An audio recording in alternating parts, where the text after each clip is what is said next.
Welcome dear students, आप सभी का स्वागत है हमारे यूट्यूब चैनल पर। और हम आ चुके हैं अभी लाइव एक नए सेशन के साथ में, एक नई क्लास के साथ में आप सभी के सामने हम लाइव हैं।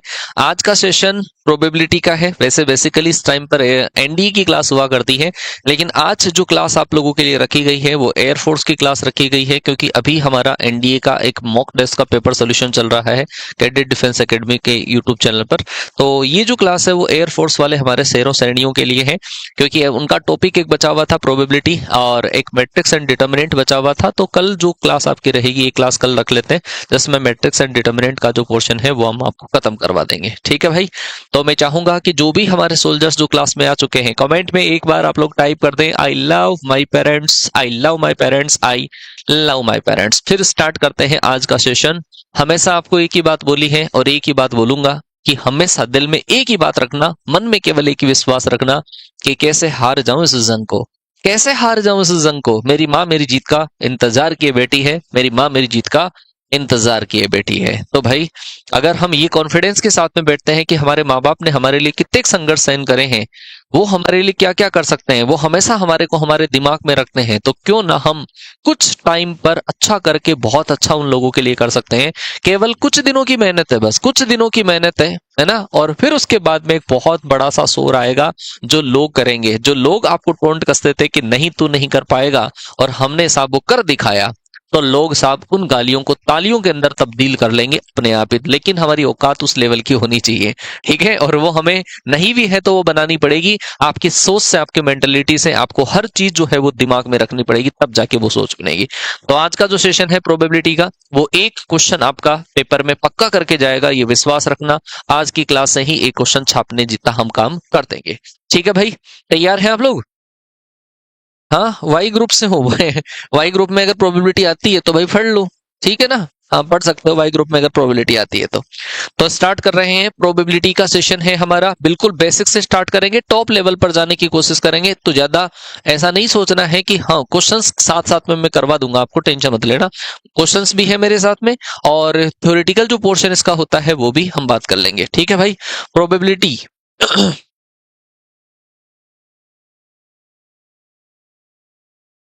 आज थोड़ा सा बैकग्राउंड हम अलग ही यूज करेंगे भाई, है ना। व्हाइट सा बैकग्राउंड यूज कर ले। चलो ब्लैक कर लेते हैं।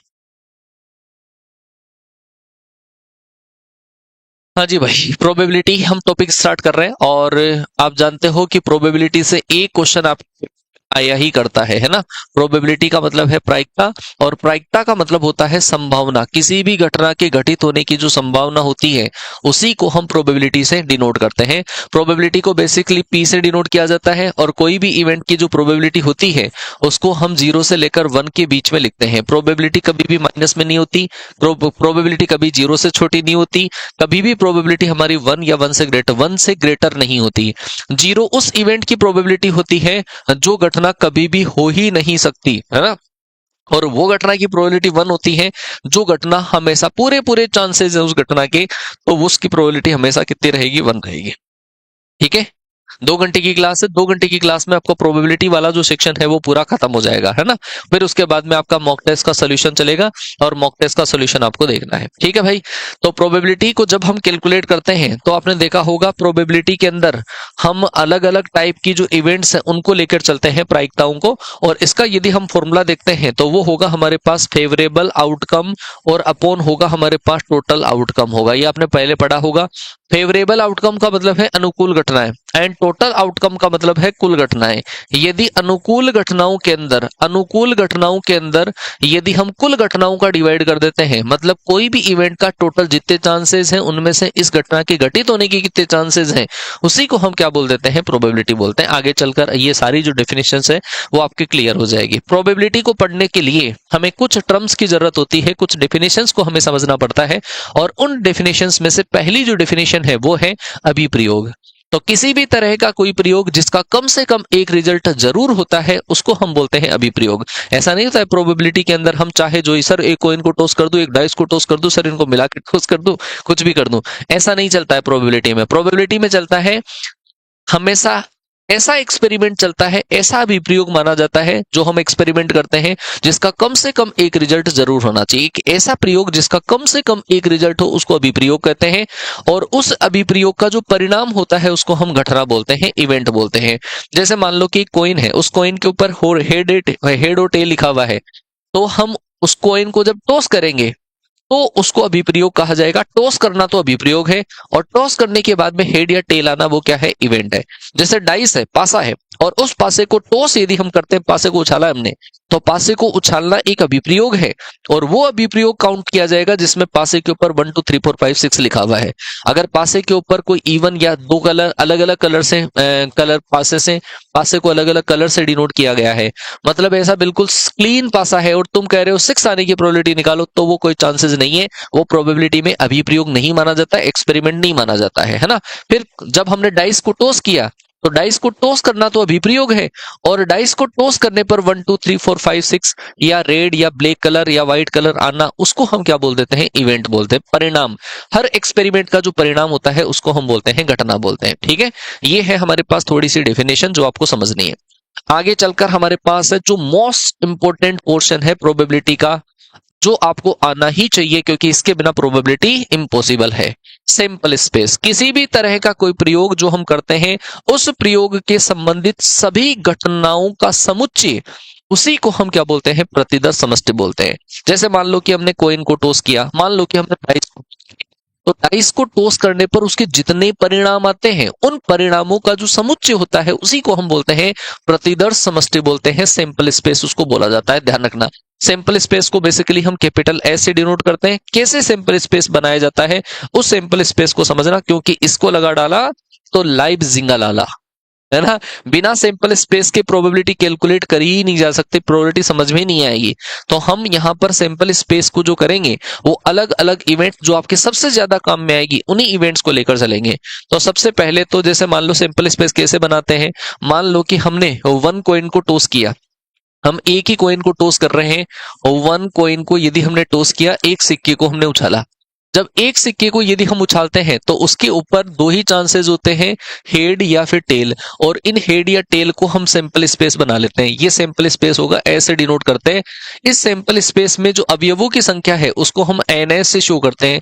एनएस का मतलब है number of element in sample space, और वो कितने एलिमेंट है, 2 एलिमेंट है। जब एक कॉइन को टॉस करते हैं तो उसके 2 ही परिणाम होते हैं, सैंपल स्पेस में 2 ही एलिमेंट होते हैं, या तो हेड या फिर क्या होगा, टेल रहेगा।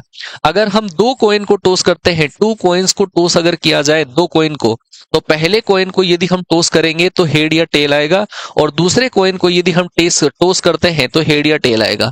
और उन दोनों का यदि हम कार्टेशियन प्रोडक्ट कर देते हैं तो इनके कार्टेशियन प्रोडक्ट के अंदर सैंपल स्पेस में ये एलिमेंट होंगे, हेड हेड रहेगा, हेड टेल रहेगा, टेल हेड रहेगा, और टेल टेल रहेगा। ये हमारे पास सैंपल स्पेस के अंदर एलिमेंट्स आ जाते हैं जब 2 कॉइन को हम टॉस करते हैं। मान लो कि अगर हम 3 कॉइन को टॉस करें, 3 कॉइन्स को यदि हम टॉस करते हैं, तो 3 कॉइन को टॉस करने का सैंपल स्पेस जो है वो हमारा ऐसा बनेगा जो इंपॉर्टेंट भी है। जैसे 3 कॉइन को टॉस करते हैं तो ये जो आए हैं, 2-2 कॉइन को टॉस करने से इनके पीछे एक बार तो आप एच लगा दो, एक बार इनके पीछे टी लगा दो, या फिर आप ऐसा भी लिख सकते हो H H H, H H T, H T H, T H H, और हम ऐसा लिख सकते हैं टी टी एच लिख सकते हैं, टी एच टी लिख सकते हैं, एच टी टी लिख सकते हैं, टी टी टी लिख सकते हैं। आगे की बात, ये हमारे पास 3 कॉइन को टॉस करने का सैंपल स्पेस। गुरुजी इसकी जरूरत क्यों है, हम सैंपल स्पेस बिना बनाए क्या प्रोबेबिलिटी नहीं निकाल सकते? जी हाँ, निकाल सकते हैं लेकिन थोड़ा सा फिर एक्स्ट्रा एडवांस काम हमें करना पड़ता है। तो अगर हमें प्रोबेबिलिटी निकालनी हो, है ना, तो ऐसे निकाली जाती है। जैसे 2 कॉइन को टॉस कर रहे हैं, तो 2 कॉइन को टॉस करने का सैंपल स्पेस हमने बना लिया। मैं कहूं कि 2 कॉइन को टॉस करने पे दोनों बार हेड आने की प्रोबेबिलिटी, तो आप पूरा सैंपल स्पेस बनाओगे तो दोनों बार हेड आने का चांसेस कितना है, 1 चांसेस है, एंड टोटल चांसेस कितने हैं, 4 है, तो 1/4 प्रोबेबिलिटी हो गई। मैं कहूं एक बार हेड आ जाए, एक बार टेल आ जाए, तो एक बार हेड एक बार टेल आने के चांसेस कितने हैं, 2, तो प्रोबेबिलिटी आ जाएगी 2/4। मैं कहूं 3 कॉइन को टॉस करने पर तीनों बार हेड आ जाए, तो 3 कॉइन को टॉस करने पर तीनों बार हेड आ जाए, एक ही चांस है, 1/8। मैं कहूं कि अल्टरनेट हेड या टेल आ जाए, जो क्वेश्चन पेपर में आ चुका है, एकांतर क्रम में हेड या टेल आ जाए, तो एकांतर क्रम में हेड या टेल आ जाए तो एक चांस तो ये है और एक चांस ये है। जब भी हम तीन कॉइन को एक साथ टॉस करते हैं, एकांतर क्रम में हेड या टेल आ जाए, उसके चांसेस कितने हैं? 2, एंड टोटल चांसेस कितने हैं? 8। तो 2/8 हमारे पास उसकी प्रोबेबिलिटी आ जाएगी। बोलो भाई, कोई दिक्कत समस्या परेशानी इसके अंदर है? आ जाएगा। चलो जी, अब हम देखते हैं यदि 2 डाइसेस को हम एक डाइस को टॉस करते हैं, एक डाइस को टॉस करते हैं तो आपको पता होगा कि एक डाइस को टॉस करने पर हमारे पास रिजल्ट ऐसे आएंगे 1 2 3 4 5 6, ऐसा हमारे पास रिजल्ट आएगा। और इसमें यदि हम number of element in simple space देखें तो वो कितना रहेगा? 6 रहेगा। यदि हमारे पास 2 डाइस को यदि हम टॉस करें, 2 पासों को यदि हम टॉस करें, तो 2 पासों को टॉस करने पर पहले पासे पर 1 से लेकर 6 तक की संख्या, दूसरे पासे पर 1 से लेकर 6 तक की संख्या, तो हम इनको आपस में कार्टेशियन प्रोडक्ट करते हैं। 1 2 3 4 5 6, इन संख्या का कार्टेशियन प्रोडक्ट होगा 1 से लेकर 6 तक की संख्याओं के साथ में। पहले में 6 परिणाम, दूसरे में 6 परिणाम, number of element in simple space बराबर होगा 6 इंटू 6 बराबर कितना आएगा? 36 आ जाएगा। Total number of elements in simple space when 2 dices are tossed, तो वो होगा 36 होगा। इसका क्वेश्चन जो आपके पास पेपर में आता है, वो क्वेश्चन एक तो आता है सम ऑफ डिजिट्स का। सम ऑफ डिजिट्स, 2 पासों को यदि टॉस किया जाए तो उनके ऊपर आने वाली संख्याओं का योगफल, बहुत इंपॉर्टेंट क्वेश्चन बनता है। तो जब भी 2 पासों को यदि हम टॉस करते हैं तो उनके ऊपर प्रकट होने वाली संख्याओं का योग कम से कम 2 होता है, फिर 3 हो सकता है, 4 हो सकता है, 5 हो सकता है, 6 हो सकता है, 7 हो सकता है, 8 हो सकता है, 9 हो सकता है, 10 हो सकता है, 11 हो सकता है, 12 हो सकता है। ये हमारे पास जब 2 पासों को यदि हम टॉस करते हैं तो ये अंकों के योग के परिणाम है। अंकों का योगफल 2 या 12, 3 या 11, 4 या 10, 5 या 9, 6 या 8 या 7। तो अगर अंकों का योगफल 2 या 12 आ जाए तो इसका चांस होता है 1। अंकों का योगफल 3 या 11 आ जाए, इसका चांस होता है 2, इसका चांस होता है 3, इसका चांस होता है 4, इसका चांस होता है 5, इसका चांस कितना होता है? 6 होता है। आगे क्या बात समझ में? ये मोस्ट मोस्ट मोस्ट इंपॉर्टेंट है। आपको पूछ लिया जाएगा अंकों का योग 2 का मल्टीपल आ जाए, अंकों का योग प्राइम नंबर आ जाए, अंकों का योग 5 से मल्टीपल आ जाए, है ना, अंकों का योग 7 से ज्यादा आ जाए, तो इस केस के अंदर आपको बनाने नहीं है वो अंकों का योगफल 7 आने के चांसेस बनाने बैठ जाओ आप। 1,6, 6,1, 2,5, 5,2, 3,4, 4,3, नहीं, इतना टाइम हमें नहीं मिलेगा पेपर में। तो ये जो जुगाड़ है वो आप ध्यान रख लेना। अंकों का योगफल 2 या 12 आने का चांस 1 है, 3 या 11 आने का चांस बराबर है 2, ऐसे ऐसे चांस बना लेंगे। अच्छा, इसके अंदर एक लॉजिक हमारे पास और आता है। जब भी 2 डाइस को हम टॉस करते हैं तो 2 डाइस को टॉस करने पर जो सैंपल स्पेस बनता है, उस सैंपल स्पेस के जो एलिमेंट्स हैं वो ऐसे ऐसे आ जाएंगे। 1,1 आ जाएगा, 1,2 आ जाएगा, 1,3 आ जाएगा, डॉट डॉट डॉट डॉट, फिर हमारे पास 2,1 आ जाएगा, 2,2 आ जाएगा, 2,3 आ जाएगा, डॉट डॉट डॉट डॉट, ऐसा चलता रहेगा। ऐसे ही हमारे पास 3,1 आ जाएगा, 3,2 आ जाएगा, ऐसे डॉट डॉट डॉट डॉट चलता रहेगा। ऐसे हमारे पास टोटल जो रिजल्ट्स हैं वो होंगे 36 रिजल्ट्स रहेंगे। और उन रिजल्ट्स के अंदर से जैसे हमारे पास 1,1 आ रहा है, जैसे 2,2 हमारे पास आ रहा है, जैसे 3,3 हमारे पास आ रहा है, इनको बोलते हैं डबलेट। इनको क्या बोला जाता है भाई? डबलेट बोला जाता है। और डबलेट का जो मतलब होता है हिंदी में अगर हम बोले तो इसको द्विक बोला जाता है। ये द्विक होता है, सेम सेम संख्या आना दोनों के ऊपर, उसको बोलते हैं डबलेट। तो अगर मैं पूछूं कि 2 कॉइन को टॉस करने पर डबलेट आने की प्रायिकता कितनी है, द्विक आने की प्रायिकता कितनी है, तो द्विक आने की प्रायिकता कितनी होगी? 6 चांस रहेंगे डबलेट आने के। 1 1 2 2 3 3 4 4 5 5 6 6, 6 चांसेस, तो 6/36 हमारे पास प्रोबेबिलिटी आ जाएगी। अगर मैं कहूं कि 2 डाइस को हम टॉस करते हैं तो सम ऑफ डिजिट 5 आ जाए, उसके चांसेस कितने रहेंगे? प्राइम नंबर आने की प्रोबेबिलिटी बताओ। 2 डाइस को यदि हम टॉस करें तो प्राइम नंबर की प्रोबेबिलिटी बताओ कितनी रहेगी? 2 डाइस को हम टॉस कर रहे हैं और हमें प्राइम नंबर लाने की प्रोबेबिलिटी बतानी है, अभाज्य संख्या लाने की प्रायिकता बतानी है। तो जब भी आपको बोल दिया जाए ना 2 डाइसेस, है ना, और उनके डाइस का डिजिट का सम बोल दिया जाए, फटाफट से हम ये वाला कॉन्फ़िगरेशन बना लेंगे। 2 3 4 5 6 7, या फिर हमारे पास 8 9 10 11 एंड 12, और चांसेस काउंट कर लेंगे। इसका चांस 1 होता है, इसका चांस 2 होता है, इसका चांस 3 होता है, इसका चांस 4 होता है, इसका चांस 5 होता है, इसका चांस 6 होता है। ऐसा ऐसा बना लेंगे। अब आप इसमें से बताओ प्राइम नंबर कौन सी है? प्राइम नंबर हमारे पास 2 है, 3 है, 5 है, 7 है, 11 है। ये प्राइम नंबर है। तो 2 आने का चांसेस कितना है? 1। 3 आने का चांसेस कितना है? 2। और प्लस 11 आने का चांसेस कितना है 2, प्लस फिर 5 आने का चांसेस कितना है 4, प्लस 7 आने का चांसेस कितना है 6, और अपॉन हमारे पास आ जाएगा 36। मतलब 15/36 हमारे पास इसकी प्रोबेबिलिटी आ जाएगी, 5/12 हमारे पास इसकी प्रोबेबिलिटी आ जाएगी। आगे की बात समझ में, प्राइम नंबर की प्रोबेबिलिटी। अगर आपको ऐसा बोल दिया जाए सम ग्रेटर देन 7, आपसे पूछ लिया जाए सम ग्रेटर देन 7 की प्रोबेबिलिटी आपको बतानी है, ग्रेटर देन 7, बताओ 7 से बड़ी संख्या आ जाए दो पासों को टोस करने पर, अंकों का योगफल 7 से बड़ा आ जाए तो उसकी प्रोबेबिलिटी कितनी रहेगी। तो अंकों का योगफल 7 से बड़ा आ जाए, 7 से बड़ा मतलब 8, 9, 10, 11, 12, ये आने के चांसेस आपको निकालने हैं। और इनका चांसेस है 1 प्लस का 2 प्लस का 3 प्लस का 4 प्लस का कितना है 5, एंड टोटल चांसेस कितने हैं 36। तो 36 से हम इसको डिवाइड कर देंगे। ठीक है भाई, अरे समझ में आ गई। तो दो डाइस को टॉस करने पर हमारे पास रिजल्ट्स ऐसे ऐसे आ सकते हैं। टोटल 36 रिजल्ट्स होंगी। सम ऑफ डिजिट्स सबसे ज्यादा इंपॉर्टेंट अगर कोई क्वेश्चन है तो वो है सम ऑफ डिजिट्स का, दो डाइस को टॉस करने पर। ठीक है, मल्टीपल ऑफ 5 भी आ सकता है। ठीक है क्या, अरे क्लियर है भाई। एक मिनट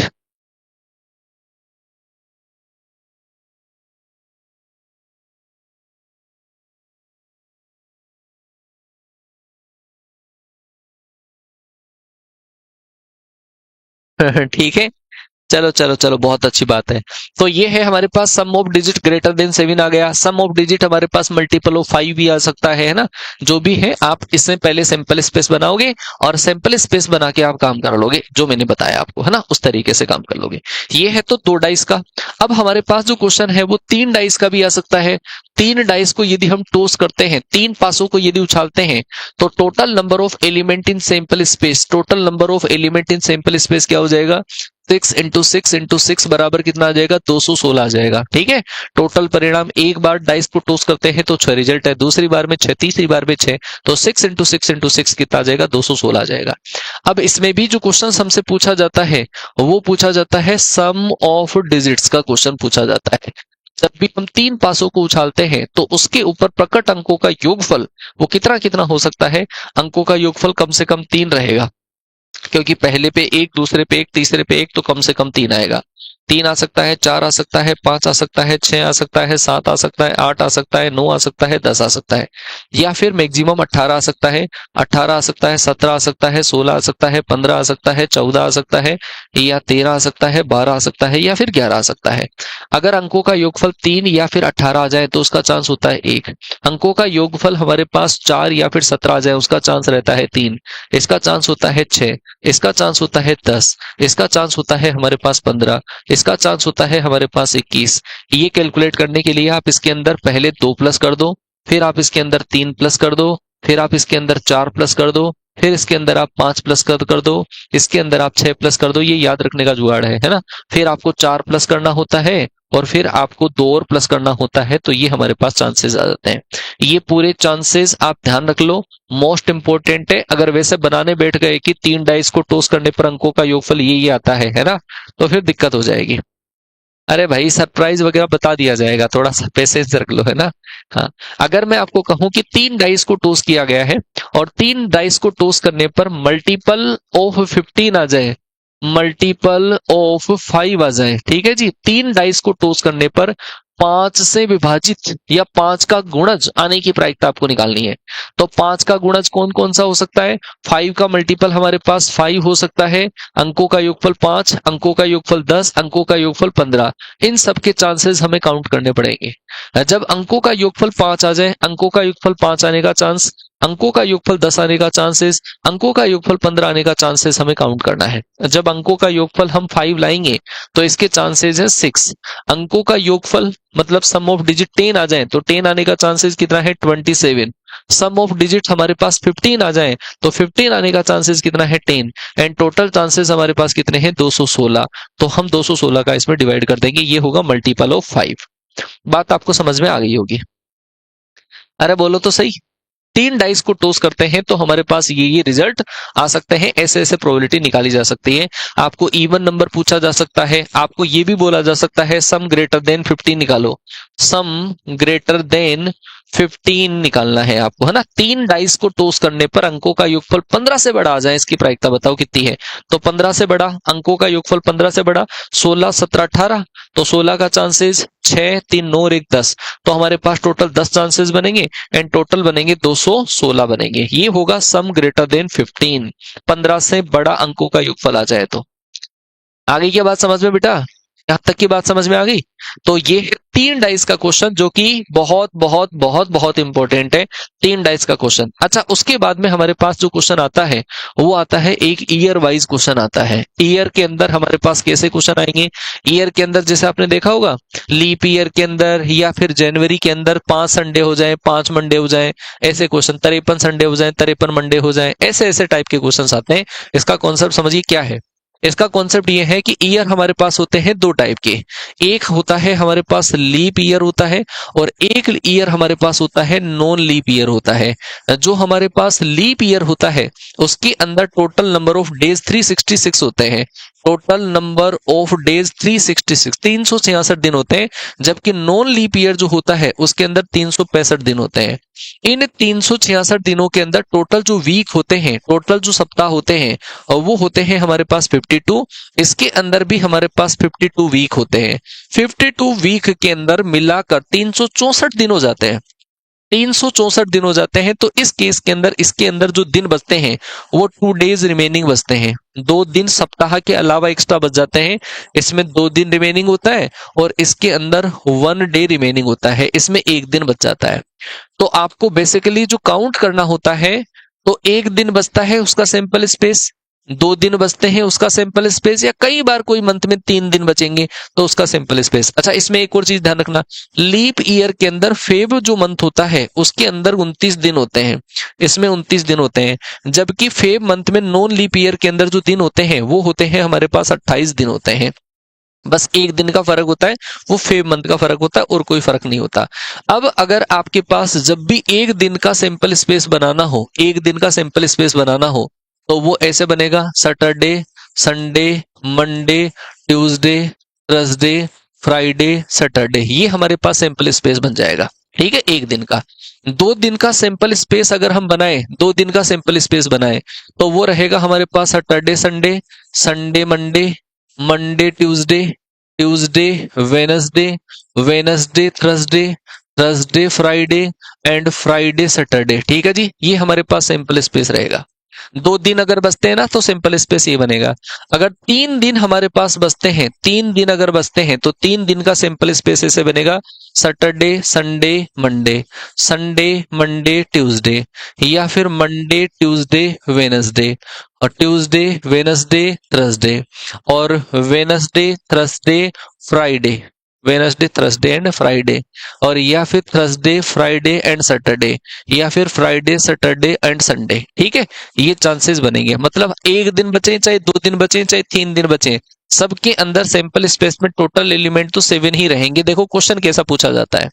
क्वेश्चन आपको पूछा जाता है, जैसे मान लो कि आपके पास जनवरी मंथ है, जनवरी मंथ है, और इस जनवरी मंथ में देखो, सुनना ध्यान से, जनवरी मंथ में आपको पूछा जाएगा 5 संडे की प्रोबेबिलिटी कितनी है।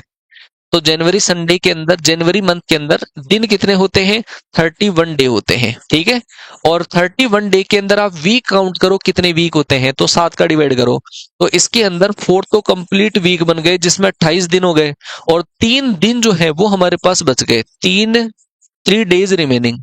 जो दो 3 जितने दिन बच जाते हैं उसका सैंपल स्पेस बनाते हैं। तो 3 दिन हमारे पास बच गए, तो हम सैंपल स्पेस बनाएंगे 3 दिन का, और वो सैंपल स्पेस 3 दिन का ये वाला होगा। अब आपको इसके अंदर से 53 संडे की प्रोबेबिलिटी अगर पूछी है, सॉरी 5 संडे की प्रोबेबिलिटी अगर आपसे पूछी है, तो आपके पास देखो 4 वीक में 4 संडे तो आए गए, जो 5वां संडे आएगा वो जो 3 दिन रिमेनिंग बचे हैं उनमें से आएगा, और 3 दिन का टोटल चांसेस तो है हमारे पास 7। अब बताओ 3 दिनों के सैंपल स्पेस में संडे का चांसेस कितनी बार आ रहा है।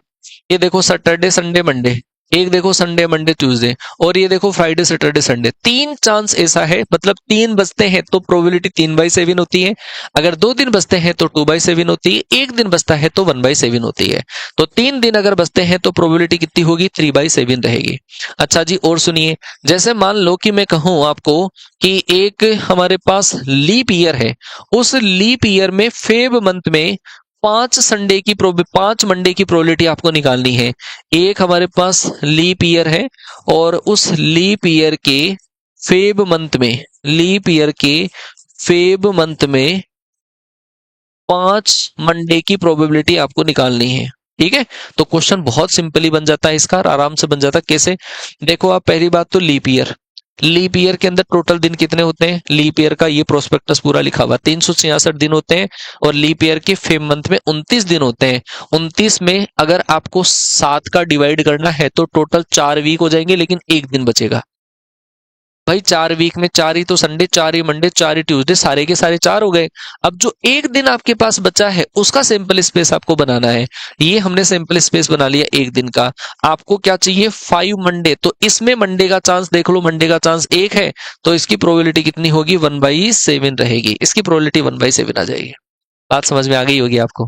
कई बार हमसे ऐसा पूछा जाता है कि फेब मंथ में, लीप ईयर्स के फेब मंथ में 4 संडे की प्रोबेबिलिटी, तो बच्चा ये समझता है सर 4 संडे तो होंगे ही होंगे, तो इसका मतलब तो वो तो फिक्स इवेंट है? भाई उस केस में हमें करना होता है कि 5वां संडे नहीं होने की प्रोबेबिलिटी निकालनी होती है, तो फिर इसको 1 में से माइनस करना पड़ता है, 1 - 1/7 करना पड़ता है। ये गलतियां मत कर देना भाई आप लोग, है ना? हाँ जी, राधे राधे भाई। वेडनेसडे नहीं लिखा? कहाँ नहीं लिखा? अब बाकी तुम लिख लेना, कहाँ नहीं लिखा?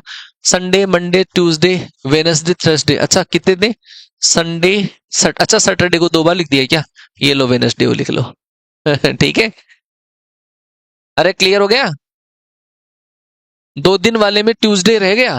देखो Saturday Sunday, Saturday Sunday, Sunday Monday, Monday Tuesday, Tuesday Wednesday, Wednesday Thursday, Thursday Friday, Friday Saturday. शायद लिख तो दिए सारे। है ना? ऐसा तो ऐसा ऐसा क्वेश्चंस पेपर में आता है। एनडीए में भी एक बार ये जनवरी मंथ है उसकी जगह आ गया था, दिसंबर मंथ आ गया था, उसके अंदर आपको क्वेश्चन पूछा गया था। ये ईयर वाला क्वेश्चन भी काफी इंपॉर्टेंट है। अच्छा, उसके अलावा जो क्वेश्चन आते हैं वो क्वेश्चन आते हैं हमारे पास, आ गया, अच्छा अच्छा, हाँ जी भाई। तो उसके अलावा जो हमारे पास क्वेश्चन आते हैं वो आते हैं हमारे पास ताशों वाले क्वेश्चन आते हैं। ठीक है, ये ताश की गड्डी है, और इस ताश की गड्डी वाले क्वेश्चंस हमारे पेपर में आया करते हैं। बेसिकली जो ताश की गड्डी है, उस ताशों की गड्डी के अंदर टोटल कार्ड होते हैं 52 कार्ड्स होते हैं।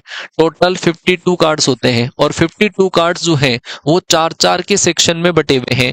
मतलब मतलब एक जो सेट होगा 13-13-13 का 4 सेट होता है, और 13-13 के 4 सेट में से इसको तो हम बोलते हैं हर्ट का कार्ड होता है। ये तो होता है हमारे पास हर्ट का, और ये है ईंट का जिसको हम बोलते हैं ना, ये है हमारे पास डायमंड का कार्ड, ये है हमारे पास क्लब का कार्ड जिसको चिड़ी बोलते हैं, और स्पेड का मतलब होता है हुकुम। ये हमारे पास 4 टाइप के कार्ड होते हैं। अब इसके अंदर से हमारे पास देखो 13-13 जो कार्ड है, सब कार्ड के अंदर एक हमारे पास इक्का लिखा हुआ रहेगा, एक हमारे पास सब में दुग्गी रहेगी, एक सब में तिग्गा, चौगी, पंजी, छट्टी, सत्ती, अट्टी। ये जो, अच्छा इसमें अलग लैंग्वेज में लिखा हुआ है, ये हमारे पास है जैकपॉट, गुलाम है, ये क्वीन है, और ये हमारे पास किंग है। सब के अंदर एक एक गुलाम रहेगा, सबकी एक एक बेगम रहेगी, सबका एक एक बादशाह रहेगा। ठीक है, तो ऐसे केस में जिनके ऊपर सेम नंबरिंग लिखी हुई है, जिनके ऊपर सेम नंबरिंग लिखी हुई है, उनको बोलते हैं सेम स्यूट बोलते हैं। इनको बोला जाता है सेम स्यूट। तो अगर आपको बोला जाए ना कि ताशों की गड्डी में से सेम स्यूट होने की प्रोबेबिलिटी कितनी है, तो सेम स्यूट कितने होते हैं? एक इक्का इक्का इक्का सब पे, दुग्गी दुग्गी दुग्गी। तो ऐसे सेम स्यूट कितने हैं? 13 है। सेम स्यूट कितने हैं? 13। तो 13/52। ठीक है, सेम सूट होने की प्रोबेबिलिटी 13/52 रहेगी। जैसे ये जो कार्ड है हमारे पास जिनके ऊपर फिगर बना हुआ है, इन सबको हम बोलते हैं फेस कार्ड बोलते हैं। ये है हमारे पास फेस कार्ड। तो मैं अगर कहूं ताशों की गड्डी में से एक फेस कार्ड की प्रोबेबिलिटी निकालो, तो फेस कार्ड कितने हो जाएंगे? 3 3 3 3। इन सबको ऐड कर देंगे, मतलब 12 फेस कार्ड है, तो 12/52 आ जाएगा। मैं इक्के की प्रोबेबिलिटी निकालू तो इक्के कितने हैं? 4, तो 4/52 आ जाएगा। मैं देले की प्रोबेबिलिटी निकालू तो देले कितने हैं? देले हैं 4, 4/52 आ जाएगा। मैं कहूं कि ब्लैक कार्ड की प्रोबेबिलिटी निकालो तो ब्लैक कार्ड कौन से हैं? ये 13 भी ब्लैक है, ये 13 भी ब्लैक है। है ना। इनको कलरलेस कार्ड भी बोलते हैं, ब्लैक वालों को काले हैं तो काले हैं तो क्या दिल वाले हैं, ब्लैक मतलब इनके ऊपर कोई कलर नहीं है, इसको ऐसा बोलते हैं, कलरलेस बोलते हैं। ये कलर्ड बोले जाते हैं, ये कलरलेस बोले जाते हैं, ठीक है। तो ब्लैक कार्ड जो है उसकी प्रोबेबिलिटी में निकालूं तो ब्लैक कार्ड की प्रोबेबिलिटी कितनी होगी, 26 कार्ड ब्लैक है, 26 कार्ड ही क्या है, रेड है। मैं कहूं चिड़ियों में रानी की प्रोबेबिलिटी बताओ, चिड़ियों में रानियां कितनी है, ये रहा चिड़ी, चिड़ी के अंदर एक ही रानी है, 1/52 आ जाएगा, ठीक है। मैं कहूं काला राजा की प्रायिकता बताओ तो काले राजा 2 हैं, ये वाले। इसमें से देख देख के हमें क्वेश्चंस करने होते हैं। दरबारी पत्ते, ये दरबारी पत्ते होते हैं भाई, है ना, ये दरबारी पत्ते हैं। तो ये वाली चीज आपको करनी है भाई, ठीक है। तो इससे ताशों की गड्डी से भी बहुत सारे क्वेश्चन बनते हैं। कई बार बच्चे, सर गुरुजी ताशे नहीं खेली हमने, तो भाई ताशे नहीं खेली तो देखो प्रोबेबिलिटी के लिए तो खेलनी पड़ेगी आपको, है ना। बाकी अगर सैंपल स्पेस हमें और इवेंट्स का बनाना है तो फिर उसमें थोड़ा थोड़ा हम दिमाग लगाते हैं। जैसे मान लो कि एक सैंपल स्पेस जो हमारे पास बनता है वो ऐसा बन जाता है प्रॉब्लम का सोल्यूशन करने का, प्रॉब्लम सॉल्यूशन का, प्रॉब्लम सॉल्यूशन का ऐसा बनता है। जैसे मान लो कोई दो इंसान है ना, दो इंसानों को एक प्रॉब्लम का सॉल्यूशन करने के लिए दिया गया, तो इसका ए के द्वारा या तो प्रॉब्लम करेगा सॉल्यूशन या फिर नहीं करेगा। अच्छा, दूसरा कि बी या तो हमारे पास प्रॉब्लम का सॉल्यूशन करेगा या फिर नहीं करेगा, ऐसा ऐसा चांस आएगा। इन दोनों का कार्टेशियन प्रोडक्ट करते हैं, ए बी का मतलब है दोनों करेंगे, ए करेगा बी नहीं करेगा, ए नहीं करेगा बी करेगा, और दोनों के दोनों ही सॉल्यूशन नहीं करेंगे। ये हमारे पास प्रॉब्लम का सॉल्यूशन करने का सिंपल स्पेस है। आपको बोल दिया जाए प्रॉब्लम सोल्व हो जाती है, प्रॉब्लम सोल्व हो जाती है, तो प्रॉब्लम सोल्व होने के 3 चांसेस रहेंगे, कोई भी एक अगर कर देगा तो प्रॉब्लम सॉल्यूशन हो जाएगा, ठीक है।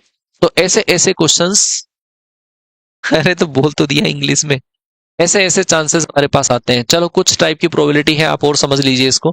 आपको इसके अंदर दे रखा है अनुकूल घटनाएं, जिसकी प्रायिकता हमें निकालनी होती है वो अनुकूल घटना होती है। और पूर्ण घटनाएं मैंने आपको बता दिया, एक सैंपल स्पेस में जितने नंबर ऑफ आइटम्स होते हैं उसको हम क्या बोल देते हैं, वो टोटल घटनाएं बोल देते हैं। समप्रायिक घटनाएं, इनको आप बहुत बार इसका नाम पढ़ोगे, इक्वली लाइकली। इक्वली लाइकली का मतलब होता है समप्रायिक, ऐसी घटनाएं जिनके होने के बराबर चांसेस होते हैं उसको समप्रायिक बोलते हैं। जैसे भाई एक कॉइन को टॉस किया तो हेड और टेल के आने का बराबर चांस है, उसको समप्रायिक कहेंगे, है ना भाई। 1/2 तो होती है प्रोबेबिलिटी। एक ताशों की गड्डी में से एक ब्लैक कार्ड या एक रेड कार्ड, तो वो क्या इक्वली लाइकली है, हाँ जी। ब्लैक कार्ड की प्रायिकता भी 26/52, रेड कार्ड की भी प्रायिकता 26/52, तो उसको हम कहेंगे इक्वली लाइकली कहेंगे। पासे को टॉस करने पर 1 2 3 4 5 6 आना भी इक्वली लाइकली है, क्योंकि सबकी प्रोबेबिलिटी 1/6 रहेगी। पहले कुछ क्वेश्चन कर लिए जाए, एक बार आप थोड़ा सा जबरदस्त दम लगा दो। एक पासे को उछाला जाता है अभाज्य संख्या की प्रायिकता, एक पासे को उछालेंगे तो 1 2 3 4 5 6 ये परिणाम आएंगे। और इसके अंदर आप बताओ प्राइम नंबर कौन सी है, प्राइम नंबर है 2 है 3 है 5 है, 3 चांस है प्राइम का, 3/6, तो प्रोबेबिलिटी कितनी आ जाएगी, 1/2 आ जाएगी। तो चांसेस होगा, प्रोबेबिलिटी आएगी सी ऑप्शन, ठीक है क्या। अरे हुकुम चिड़ी वाला बता तो दिया, चिड़ी। हाँ जी भाई, एक सिक्के को पहला चित आने तक उछाला जाता है, उसका सैंपल स्पेस एंड डी का क्वेश्चन है। मतलब एक सिक्के को हम उतनी बार टॉस करेंगे जब तक कि हेड ना आ जाए। पहली बार में हेड आ गया, पहली बार में हेड नहीं आए तो टेल आएगा, पहली बार में हेड नहीं आए तो टेल आएगा, दूसरी बार के अंदर हेड आ जाएगा तब तक रोक देंगे। पहली बार में भी हेड नहीं आया, दूसरी बार में नहीं आया तो तीसरी बार आ जाएगा, पहली बार में, दूसरी बार में, तीसरी बार में नहीं आया, चौथी बार में आ जाए, तो इन पूरे को हम सैंपल स्पेस बना देंगे, डी ऑप्शन आएगा।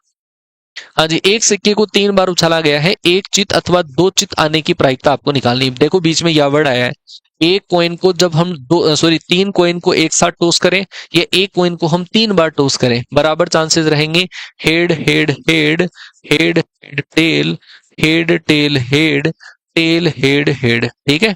और हमारे पास इसका चांस रहेगा tail tail head, tail head tail, head tail tail, और टेल टेल टेल। आ गई क्या बात समझ में, ये हमारे पास सैंपल स्पेस बन जाएगा।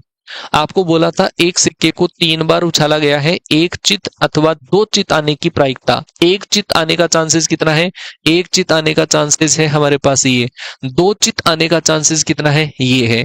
तो ऐसे केस में टोटल चांसेस है 6, 6/8 का मतलब क्या होगा, 3/4। इसकी प्रोबेबिलिटी आ जाएगी हमारे पास 3/4, बी ऑप्शन इसका सही आंसर होगा। नेक्स्ट क्वेश्चन, 2 पासे एक साथ उछाले जाते हैं, प्रकट संख्याओं का योग 7 आने की प्रायिकता आपको निकालनी है। दो डाइस को टॉस किया है, प्रकट संख्याओं का योगफल 7 आना चाहिए। जब दो डाइस को टॉस करेंगे तो अंकों का योगफल 2 3 4 5 6 7 8 9 10 11 12 अंकों का योगफल आपको कितना लाना है? 7। चांसेस आपको पता होंगे, इसका चांस 1, इसका चांस 2, इसका चांस 3, इसका चांस 4, इसका चांस 5, इसका चांस कितना रहेगा? 6 रहेगा। तो इसकी प्रोबेबिलिटी कितनी आ जाएगी? 6/36। 6/36 का मतलब कितना आ जाएगा? 1/6। प्रोबेबिलिटी आ जाएगी डी ऑप्शन हमारा सही आंसर। डी ऑप्शन हमारा सही आंसर आ जाएगा। ठीक है भाई, चलो जी नेक्स्ट क्वेश्चन। दो पासे एक साथ फेंके जाते हैं, इस बात की क्या प्रायिकता है कि उन पर प्रकट होने वाली संख्याओं का योगफल अभाज्य संख्या? मैंने करवाया क्लास में, एनडीए में क्वेश्चन आया हुआ ये। दो पासों को यदि टॉस करते हैं तो अंकों का योगफल कितना कितना आता है? 2 3, है ना? दो पासों को टॉस करने पे 2 3 5, 2 से लेकर 6 तक आता है।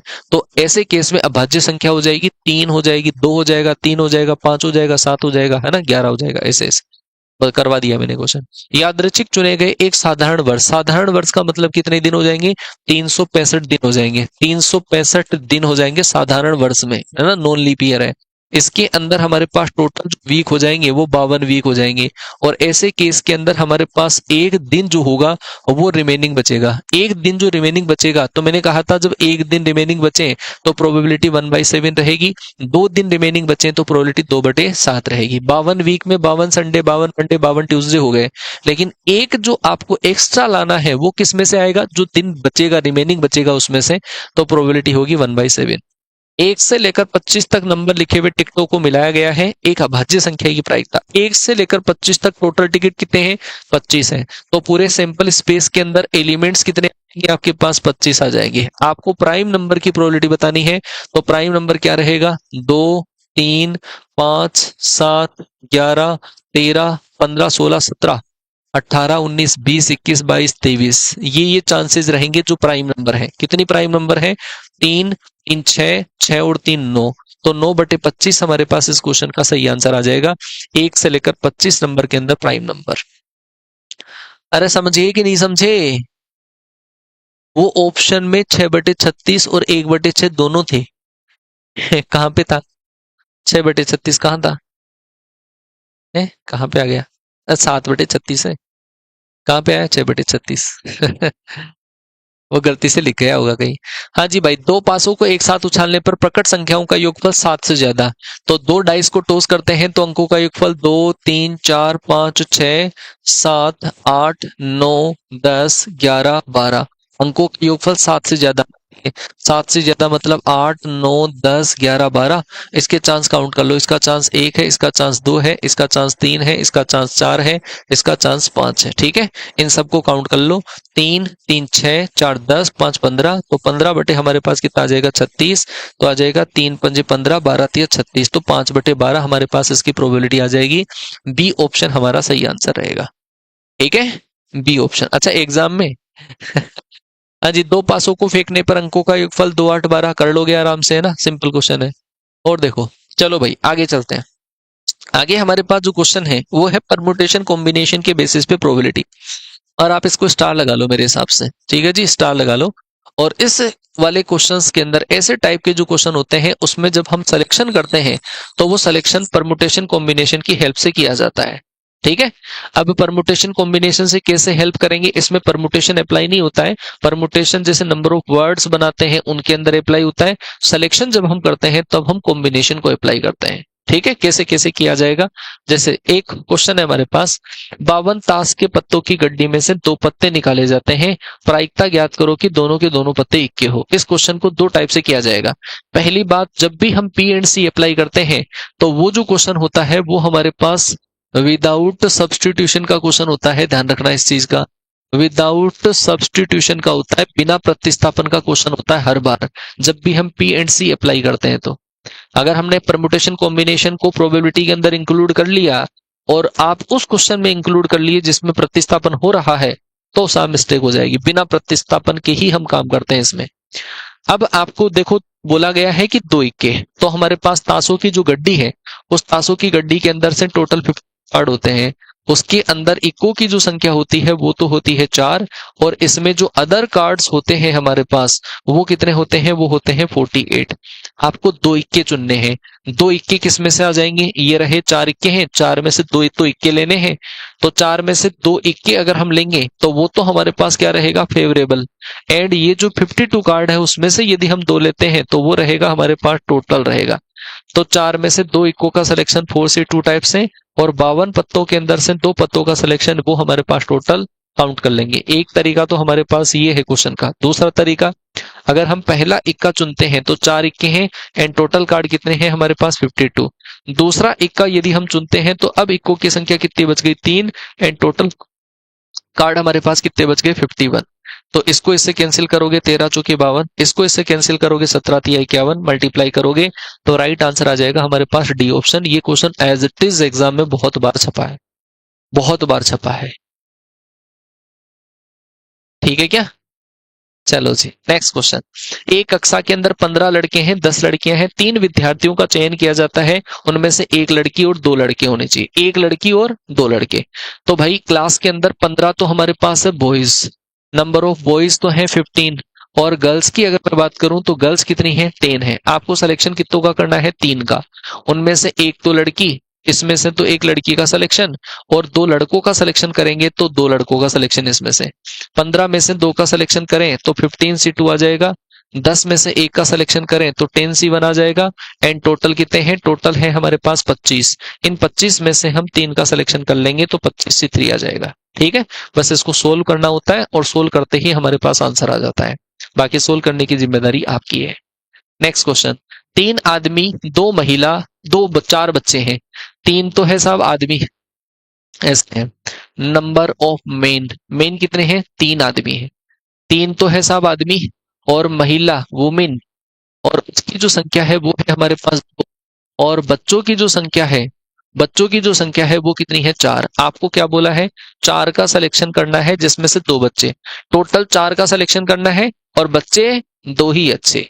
ठीक है, 2 बच्चों का सिलेक्शन करना है, तो 2 बच्चे तो इसमें से आ जाएंगे, 4 चिल्ड्रन है ना, उसके अंदर से 2 तो आप इनमें से सिलेक्शन कर लो, बच्चे 2 होने चाहिए, और बाकी 2 कोई से भी हो सकते हैं, मतलब बाकी जो 2 कोई से भी होंगे वो इन दोनों में से चुने जाएंगे, इन दोनों में से। तो ये जो 5 है, इन 5 में से 2 का सिलेक्शन 5C2 टाइप से, और 4 बच्चे हैं, बच्चों में से 2 का सिलेक्शन 4C2 टाइप से, एंड टोटल कितने हैं, 3 2 5 4 9, 9 में से 2 का सिलेक्शन 9C2 टाइप से किया जाएगा। 5C2 इंटू 4C2 अपॉन हमारे पास आ जाएगा 9C2 आ जाएगा। अरे आई क्या बात समझ में, क्लियर है।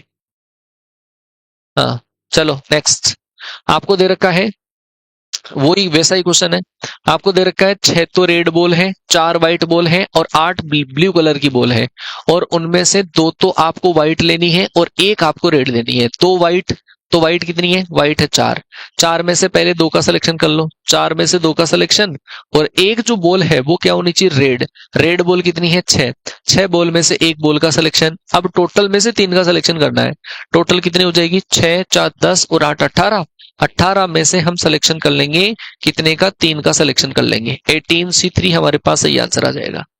अगर कोई बच्चा इस क्वेश्चन को उस तरीके से करता है कि मैं पहले व्हाइट फिर बाद के अंदर ब्लू रेड बोल की ऐसा ऐसा कर लें कि सर पहले हम व्हाइट ले लेते हैं फिर व्हाइट ले लेते हैं फिर रेड ले लेते हैं, तो भाई ऐसे केस में हमारे पास आंसर नहीं आएगा। क्यों नहीं आएगा आंसर, क्योंकि जरूरी थोड़ी है कि हम पहले व्हाइट ही लें, हम पहले रेड भी तो ले सकते हैं, पहले रेड फिर व्हाइट, या ऐसा भी तो हो सकता है कि पहले हमने व्हाइट फिर रेड फिर व्हाइट, या तो आप इन तीनों चांस को अलग अलग करके कैलकुलेट करके प्लस करो, और या फिर आप इस तरीके से काम कर लो, आंसर आपका बराबर ही आएगा। तो इसमें ये झंझट नहीं रहेगा ना, अरेंज करने का झंझट नहीं रहेगा, इसमें हम डायरेक्ट इस तरीके से कर लेंगे कॉम्बिनेशन से।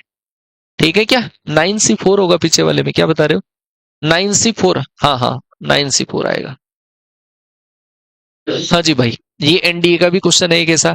देखो क्या दे रखा है, 2 तो बालक है 2 बालिकाएं हैं, 3 की समिति बनानी है, इस बात की क्या प्रायिकता है कि 2 बालक और 1 बालिका। कितना आसान सवाल है, बालक कितने हैं, 2 बालकों में से 2 बालकों का सिलेक्शन कर लिया हमने, और 2 जो बालिकाएं हैं उसमें से 1 बालिका का सिलेक्शन कर लिया, टोटल कितने थे, 4, 4 में से हमें 3 का सिलेक्शन करना है 4C3 टाइप से। 2C2 into 2C1 upon 4C3 हमारे पास सही आंसर आ जाएगा। ठीक है भाई, हाँ कर दिया रे, 9C4 कर दिया। ऐसे ऐसे हम परमुटेशन कॉम्बिनेशन अप्लाई करते हैं। एंड पी एंड सी वाला जो क्वेश्चन है वो बहुत इंपॉर्टेंट है। इसके अलावा इंपॉर्टेंट पार्ट आपका अभी लास्ट में चलकर आएगा, एक बर्नौली डिस्ट्रीब्यूशन आएगा, उसका भी क्वेश्चन पेपर में आता ही रहता है। ठीक है, बताओ यहाँ मिडिल के अंदर प्लस की कंडीशन कैसे आती है? बहुत अच्छा क्वेश्चन है। बच्चे ने कहा कि सर यहाँ पे प्लस क्यों नहीं लगाया? देखो भाई, प्लस और मल्टीप्लाई दोनों के अंदर एक चीज होती है। मैंने आपको परमुटेशन एंड कॉम्बिनेशन पढ़ाया था। परमुटेशन एंड कॉम्बिनेशन के अंदर एक मैंने बताया था आपको कंपल्सरी, अनिवार्य घटनाएं। और कंपल्सरी के केस में हम क्या लगाते थे? इनटू। और ऑप्शनल के केस में हम क्या लगाते थे? ऑप्शनल मतलब एक के होने से काम हो जाए, तो उसके केस में हम क्या लगाते थे? प्लस। पहले अगर ये बताओ कि 3 की समिति बनानी है, तो क्या 2 बालकों को और 1 बालिका दोनों को लेना जरूरी है कि मैं 2 बालकों को ले लूं या 1 बालिका को ले लूं तो काम हो जाएगा? तो आप कहोगे नहीं सर, ग्रुप तो तभी बनेगा जब आप तीनों को लोगे। तो दोनों को लेना कंपलसरी है ना, इन दोनों को लेना जब कंपलसरी है तो उस केस में हम प्रोडक्ट रूल लगाते हैं। तो इस वजह से हमने यहाँ पे प्रोडक्ट लगाया है। ठीक है, हाँ जी भाई, आगे चलते हैं। आगे है हमारे पास सरल और मिश्र घटनाएं। सरल घटनाएं जो जिसके सैंपल, जैसे जो हम सैंपल स्पेस लिखते हैं ना, सैंपल स्पेस जो लिखते हैं वो सैंपल स्पेस इस तरीके से लिखा जाता है 1 2 3 4 5। जैसे एक डाइस को हमने टॉस किया, एक पासे को उछाला, और एक पासे को उछालने का सैंपल स्पेस इस तरीके से बनता है। ये सैंपल स्पेस बन गया। इस सैंपल स्पेस में से ये जो है, ये जो यहां पर मैंने लिखा है, that is called sample point. ये है प्रतिदर्श बिंदु। 1 2 3 4 5 ये सैंपल पॉइंट है, प्रतिदर्श बिंदु है ये। ठीक है, तो अगर कोई सैंपल स्पेस एक ही एक्सपेरिमेंट से बनता है तो उसको हम बोलते हैं सिंपल इवेंट बोलते हैं।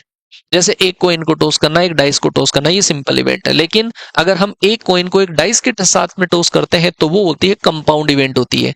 वो एक घटना दो अलग अलग घटनाओं के साथ में कंबाइन करने से बनती है, उनको हम बोलते हैं कंपाउंड इवेंट बोलते हैं। ठीक है, अरे भाई रुक जा रुक जा रुक जा, सांस भी ले ले थोड़ा सा। हाँ, सांस ले लो थोड़ा सा।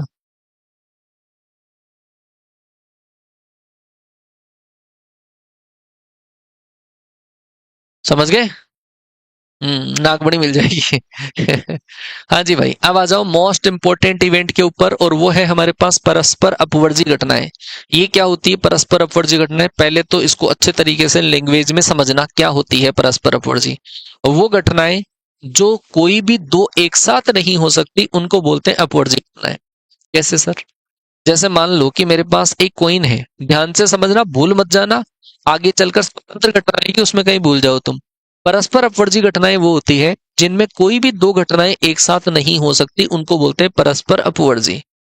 कैसे हुआ? जैसे एक कॉइन को टॉस किया, एक कॉइन को टॉस करने पर उसके ऊपर हेड या फिर टेल, वो दोनों कभी एक साथ नहीं आ सकते। जब एक साथ नहीं आ सकते तो उन्हीं को क्या बोलते हैं? परस्पर अपवर्जी है। एक कॉइन को टॉस करने पे हेड आना या टेल आना आपस में अपवर्जी घटनाएं हैं, क्योंकि दोनों एक साथ घटित नहीं हो सकती। जैसे मेरे पास है डाइस, पासा है, उस पासे को यदि हम टॉस करें तो पासे को टॉस करने पर 1 2 3 4 5 6 आना क्या एक्सक्लूसिव है? क्या अपवर्जी है? जी हाँ, अपवर्जी है, क्योंकि 1 के साथ में 2 नहीं आ सकता, 2 के साथ में 3 नहीं आ सकता, ऐसे एक साथ नहीं आ सकते, तो इनको बोलते हैं अपवर्जी घटनाएं।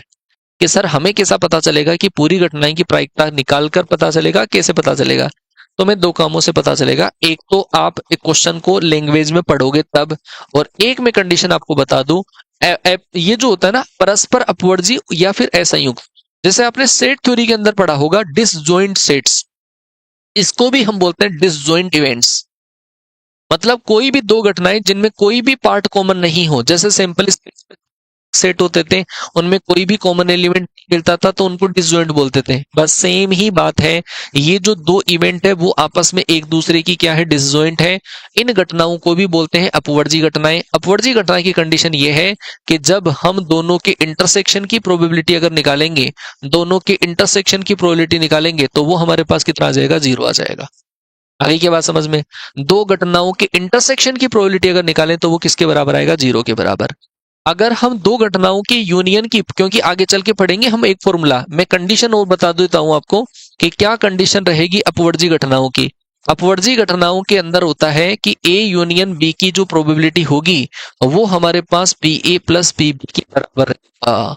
यहां से ध्यान देना, जब भी हम दो घटनाओं की, अगर दो घटनाएं परस्पर अपवर्जी है, एक्सक्लूसिव इवेंट्स अगर है, तो उस केस में हम यूनियन की प्रोबेबिलिटी को लिखते हैं P A plus P B. उस केस में इंटरसेक्शन 0 होता है।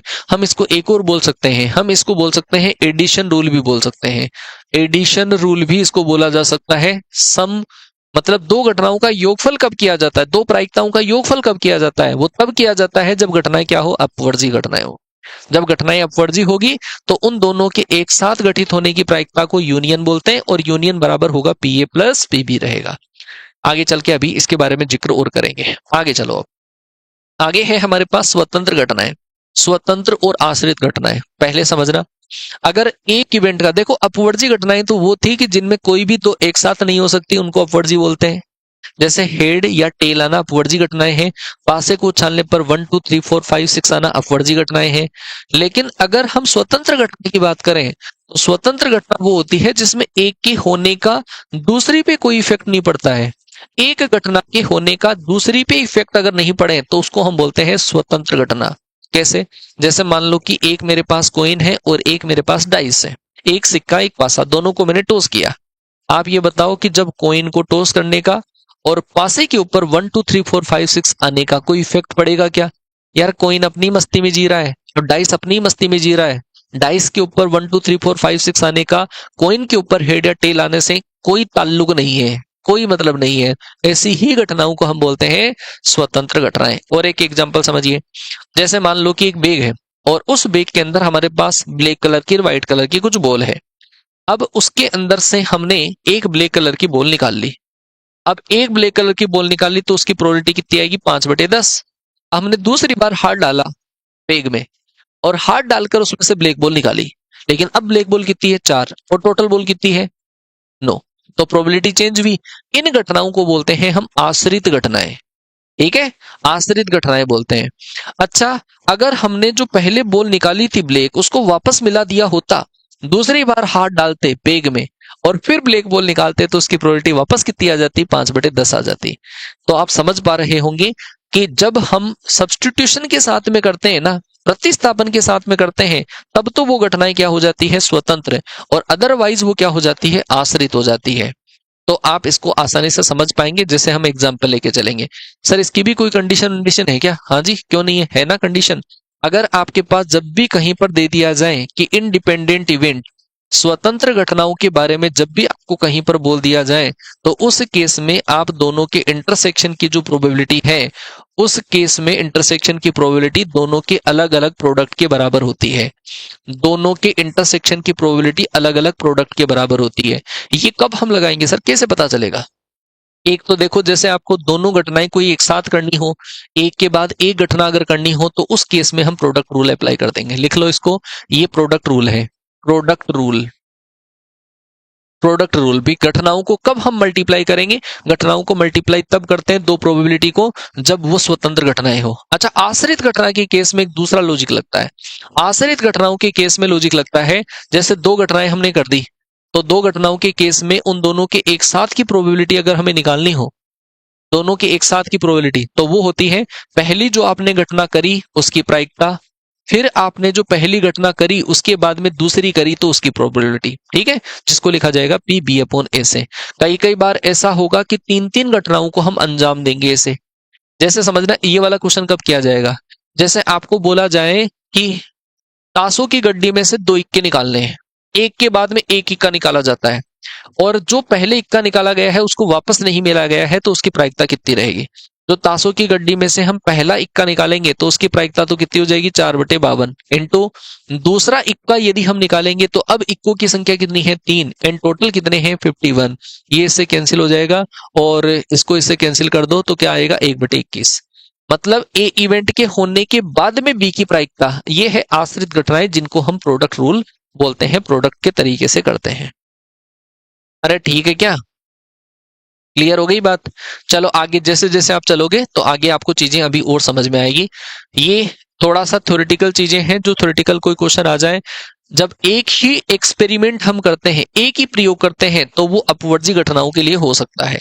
लेकिन जब हम अलग अलग एक्सपेरिमेंट करते हैं, जैसे एक कॉइन को टॉस कर लिया, एक डाइस को टॉस कर लिया, तो उसमें अपवर्ड्स देखी जा सकती है।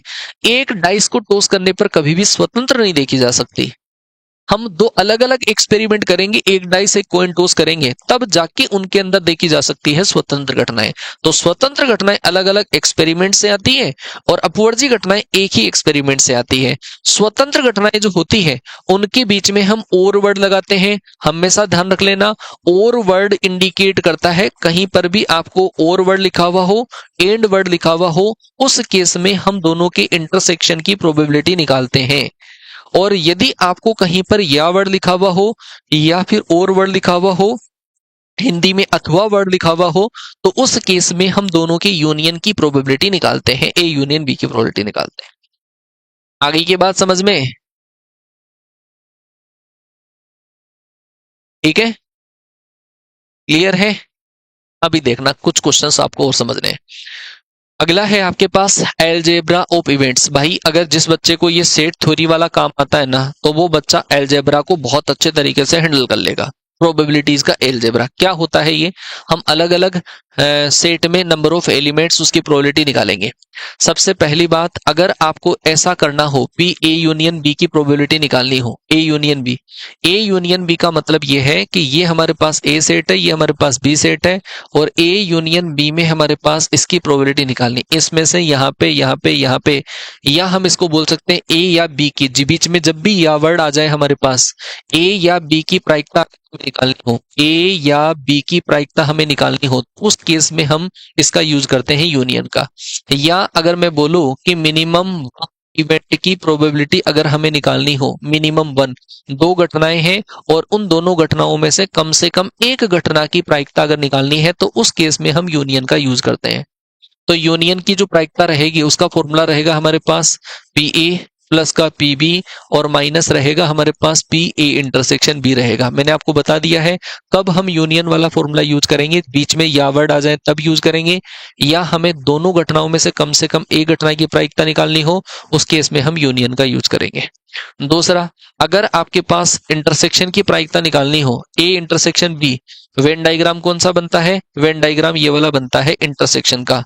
तो अगर आपको दोनों के कॉमन की प्रायिकता निकालनी हो, दोनों के एक साथ घटित होने की प्रायिकता निकालनी हो, बीच में आपको ऐसा दे दिया जाए ए और बी, बीच में और वर्ड दे दिया जाए, उस केस के अंदर हम क्या निकालते हैं, इंटरसेक्शन की प्रायिकता। इस इंटरसेक्शन को इधर, इसको इधर ट्रांसफर कर दो, तो ये हमारे पास क्या होगा, ये होगा हमारे पास पी ए और प्लस का पी बी, और माइनस होगा पी ए यूनियन बी रहेगा। आगे क्या बात समझ में? ये होगा हमारे पास इंटरसेक्शन की प्रोबेबिलिटी। ठीक है, ए और बी की प्रायिकता अगर हमें निकालनी हो, तो ए और बी की प्रायिकता हमारे पास ऐसी रहेगी। समझ गए? चलो आगे चलते हैं। तीसरा, अगर आपको ऐसा निकालना हो, ए नहीं की प्रायिकता निकालनी हो, ए बार का मतलब होता है ए नहीं, कोई भी घटना के नहीं होने की प्रायिकता निकालनी हो, तो वो होगा वन माइनस उस घटना के होने की प्रायिकता। ए नहीं की प्रायिकता निकालनी हो तो होगा वन माइनस उस घटना के होने की प्रायिकता, है ना, नहीं में से होने की, एक में से माइनस कर दो तो आपके पास नहीं होने की प्रायिकता आ जाती है। ये हमारे पास तीसरा चांस है। फोर्थ चांस, अगर आपको कई बार बोल दिया जाएगा, जैसे पी ए माइनस बी की प्रायिकता निकालो, ए माइनस बी की प्रायिकता, ए माइनस बी का मतलब क्या है, ए माइनस बी का मतलब है ओनली ए की प्रायिकता, मतलब ए किंतु बी नहीं भी बोलते हैं इसको, ए लेकिन बी नहीं, इस पार्ट की प्रायिकता निकालनी हो, तो इस पार्ट की प्रायिकता निकालने के लिए आप इस ए के पूरे गोले की प्रायिकता पता होती है, इंटरसेक्शन की प्रायिकता को माइनस कर दो, तो ये होगा हमारे पास पी ए और माइनस का पी ए इंटरसेक्शन बी होगा। लिखेंगे क्या, लिखा हुआ आएगा ए किंतु बी नहीं की प्रायिकता आपको निकालनी है, ए किंतु बी नहीं की प्रायिकता, है ना। और अगर आपको बोल दिया जाए कि बी माइनस ए की प्रायिकता आपको निकालनी है, बी माइनस ए का मतलब होता है ओनली बी की प्रायिकता आपको निकालनी है, और ओनली बी की प्रायिकता का मतलब है कि आपको मात्र इस वाले पार्ट की प्रोबेबिलिटी निकालनी है, ओनली बी की प्रायिकता निकालनी है। तो उस केस के लिए हम क्या करेंगे, बी की पूरे में से हम ए इंटरसेक्शन बी माइनस कर देंगे, P B minus B A intersection B कर देंगे, तो वो हमारे पास क्या आ जाएगा, ओनली बी की प्रोबेबिलिटी आ जाएगी। ठीक है, क्लियर हो गया। कई बार आपको ये बोल दिया जाता है ओनली वन इवेंट की प्रोबेबिलिटी बताओ, ओनली वन इवेंट की प्रोबेबिलिटी आपको पूछी गई है। ओनली वन इवेंट की प्रोबेबिलिटी। ओनली वन इवेंट का मतलब क्या है? ओनली वन इवेंट का मतलब क्या है? ओनली वन इवेंट का मतलब एक तो ये वाला पार्ट है और एक ये वाला पार्ट है। ओनली वन का मतलब ये है, ठीक है। ओनली वन की प्रायिकता अगर आपको निकालनी हो तो हम इस पूरे में से हम इसके इंटरसेक्शन को माइनस कर देंगे, इस पूरे में से इसको माइनस कर देंगे और ये प्रोबेबिलिटी हमारे पास आ जाएगी। या हम इन दोनों को प्लस भी कर सकते हैं, इन दोनों को प्लस करेंगे, ओनली वन इवेंट की प्रोबेबिलिटी आ जाएगी। वो आएगा पी ए प्लस का पी बी और माइनस का 2 पी ए इंटरसेक्शन बी आ जाएगा, ठीक है। ओनली वन इवेंट की प्रोबेबिलिटी। कई बार आपको ये भी बोला जाता है, थोड़ा सा इसके अंदर हम डी मॉर्गन लॉ अप्लाई करते हैं। ध्यान रखना, जब भी आपके पास ऐसा दे रखा हो ए बार इंटरसेक्शन बी बार, का मतलब होता है ए यूनियन बी का होल बार होता है। कई बार आपको दिया जाएगा ए बार यूनियन बी बार, इसका मतलब होगा ए इंटरसेक्शन बी का होल बार। जब भी कंप्लीट का बार आपको बोल दिया जाए ए यूनियन बी का होल बार, तो इसकी प्रायिकता होगी 1 minus P A union B रहेगी, ध्यान रखना। या फिर आपके पास ऐसा हो कि ए इंटरसेक्शन बी का होल बार दे दिया जाए, तो वो होगा 1 माइनस का पी ए इंटरसेक्शन बी की प्रोबेबिलिटी रहेगी, ठीक है। इनका ध्यान रख लेना। इसका मतलब क्या है? इसका मतलब है दोनों में से एक भी नहीं, दोनों में से एक भी नहीं, ठीक है। दोनों में से एक भी नहीं की प्रायिकता निकालनी हो तो हम निकालते हैं ए यूनियन बी का होल बार। और उसका वास्तव में जो मीनिंग होता है, वो वास्तव में मीनिंग होता है कि आपको दोनों गोलों से बाहर वाले रीजन की प्रायिकता निकालनी होती है। दोनों गोलों के बाहर वाले रीजन की प्रायिकता निकालनी होती है। ये होता है हमारे पास ए यूनियन बी का होल बार होता है। आ गई बात समझ में? तो ये थोड़ा सा आप लोग ध्यान रख लेना, आपका काम आसानी से हो जाएगा, है ना, बेहतरीन तरीके से हो जाएगा। चलो भाई देख लेते हैं इनकी रिगार्डिंग कुछ क्वेश्चंस हमारे पास पेपर में आए हुए हैं। तो पी ए दे रखा है 0.5, पी बी दे रखा है, इंटरसेक्शन दे रखा है, ए यूनियन बी का होल बार बताना है। यूनियन की निकाल लो, फिर एक में से माइनस कर देना। यूनियन की प्रायिकता अगर हम निकालते हैं ए यूनियन बी की प्रायिकता, तो इसका फॉर्मूला क्या होगा? इसका फॉर्मूला होता है पी ए प्लस का पी बी और माइनस का पी ए इंटरसेक्शन बी होता है, ठीक है। पी ए का वैल्यू है आपके पास 0.5, पी बी का वैल्यू है 0.6 और इंटरसेक्शन का है 0.4, तो कितना आ जाएगा? 0.7। ये आ जाएगा ए यूनियन बी आ जाएगा। आपको निकालना है पी ए यूनियन बी का होल बार, तो वो होगा 1 माइनस का पी ए यूनियन बी रहेगा, ठीक है। 1 माइनस 0.7 माइनस अगर आप करोगे तो आएगा 0.3। तो इसकी जो प्रोबेबिलिटी है वो आएगी हमारे पास डी ऑप्शन। डी ऑप्शन हमारा सही आंसर आ जाएगा, ठीक है। चलो आगे नेक्स्ट क्वेश्चन। आपको देखो पहले क्वेश्चन को पहचान लेना कौन से मेथड से होगा। आपको बीच में बोला है लाल या फिर बादशाह, बीच में क्या आ गया? या। बीच में जब भी या वर्ड आ जाता है तो उस केस में हम प्रोबेबिलिटी निकालते हैं, कौन सा? यूनियन का प्रोबेबिलिटी। तो यूनियन की प्रोबेबिलिटी होगी P red union king. Red union king की प्रोबेबिलिटी निकालनी है। रेड यूनियन किंग की प्रोबेबिलिटी निकालें तो वो होगा रेड प्लस होगा किंग और माइनस होगा हमारे पास रेड इंटरसेक्शन किंग होगा, ठीक है भाई। तो बताओ रेड की प्रोबेबिलिटी कितने हैं? ताश के पत्तों की गड्डी में लाल पत्ते कितने होते हैं? कि सर लाल पत्ते तो होते हैं 26, तो 26/52 आ जाएगा। प्लस किंग कितने होते हैं? किंग होते हैं 4, 4/52। माइनस रेड किंग कितने होते हैं? रेड किंग होते हैं 2, तो आ जाएगा 2/52। 26 4 30 में से 2 को माइनस करोगे 28, 28/52 आ जाएगा। तो ये आ जाएगा हमारे पास 4 7 13 चौके 52, तो इसका मतलब 7/13। इस क्वेश्चन का राइट आंसर हमारे पास सी ऑप्शन आ जाएगा, ठीक है। सी ऑप्शन हमारे पास सही आंसर आएगा। Next question. आगे आपको दे रखा है ईंट का पत्ता हो या फिर बादशाह हो। या तो आप देखो जनरल कैलकुलेशन भी कर सकते हो, इसमें ऐसा नहीं है कि आप हर बार यूनियन का फॉर्मूला लगा रहे हो। अब बस ये है कि आपको 2 बार नहीं जोड़ना। अब जैसे जनरल कैलकुलेशन करोगे तो ईंट के पत्ते कितने होते हैं? ईंट के पत्ते होते हैं 13। और बादशाह कितने होते हैं? बादशाह होते हैं 4। लेकिन ईंट के जो 13 पत्ते हैं उनमें से एक बादशाह तो आपने पहले ही जोड़ लिया, तो आप 3 जो दूसरे वाले बादशाह हैं उन्हीं को जोड़ोगे, है ना। या फिर आप 4 जोड़कर 1 माइनस कर लो, क्योंकि एक बादशाह इसमें भी आ गया, इसमें भी आ गया, उसको माइनस करना है। और टोटल पत्ते कितने हो जाएंगे? 52। तो इसका मतलब हो जाएगा 16/52। 4 चौक 16, 13 चौके 52, 4/13 हमारे पास इस क्वेश्चन का राइट आंसर आएगा। नेक्स्ट क्वेश्चन, आपको बोला है वो पत्ता या तो चिड़ी की रानी है या लाल पान का बादशाह है। अब सोचो क्या इनके अंदर कॉमन मिलेगा क्या? चिड़ियों में रानी कितनी है? एक। लाल पान में बादशाह कितना है? एक। क्या दोनों में कॉमन है क्या? है? वो रानी काली रानी के साथ लाल राजा साथ शादी नहीं करेगा, बच्चे बच्चे नहीं हुए इनके, है ना। तो इनमें कुछ भी कॉमन नहीं है, कॉमन नहीं है। तो आ जाएगा हमारे पास 2/52। 2/52 का मतलब कितना? 1/13। तो इस क्वेश्चन का जो सही आंसर है आएगा ए ऑप्शन आ जाएगा। आ गई क्या बात समझ में? ऐसे ऐसे क्वेश्चंस को किया जाता है, बीच में या वर्ड आता है तो। अब जैसे ये वाला क्वेश्चन है, 3 या 5 से विभाजित, तो आपको क्या करना पड़ेगा? 3 से विभाजित संख्याएं सारी निकालनी पड़ेगी, प्लस 5 से विभाजित सारी संख्याएं निकालनी पड़ेगी, और ऐसे केस में इन दोनों के एलसीएम वाली जो संख्याएं हैं वो हमें हटानी पड़ेगी। एलसीएम 3 इंटरसेक्शन 5 वाली, क्योंकि वो दोनों में काउंट हो गई 15 की टेबल।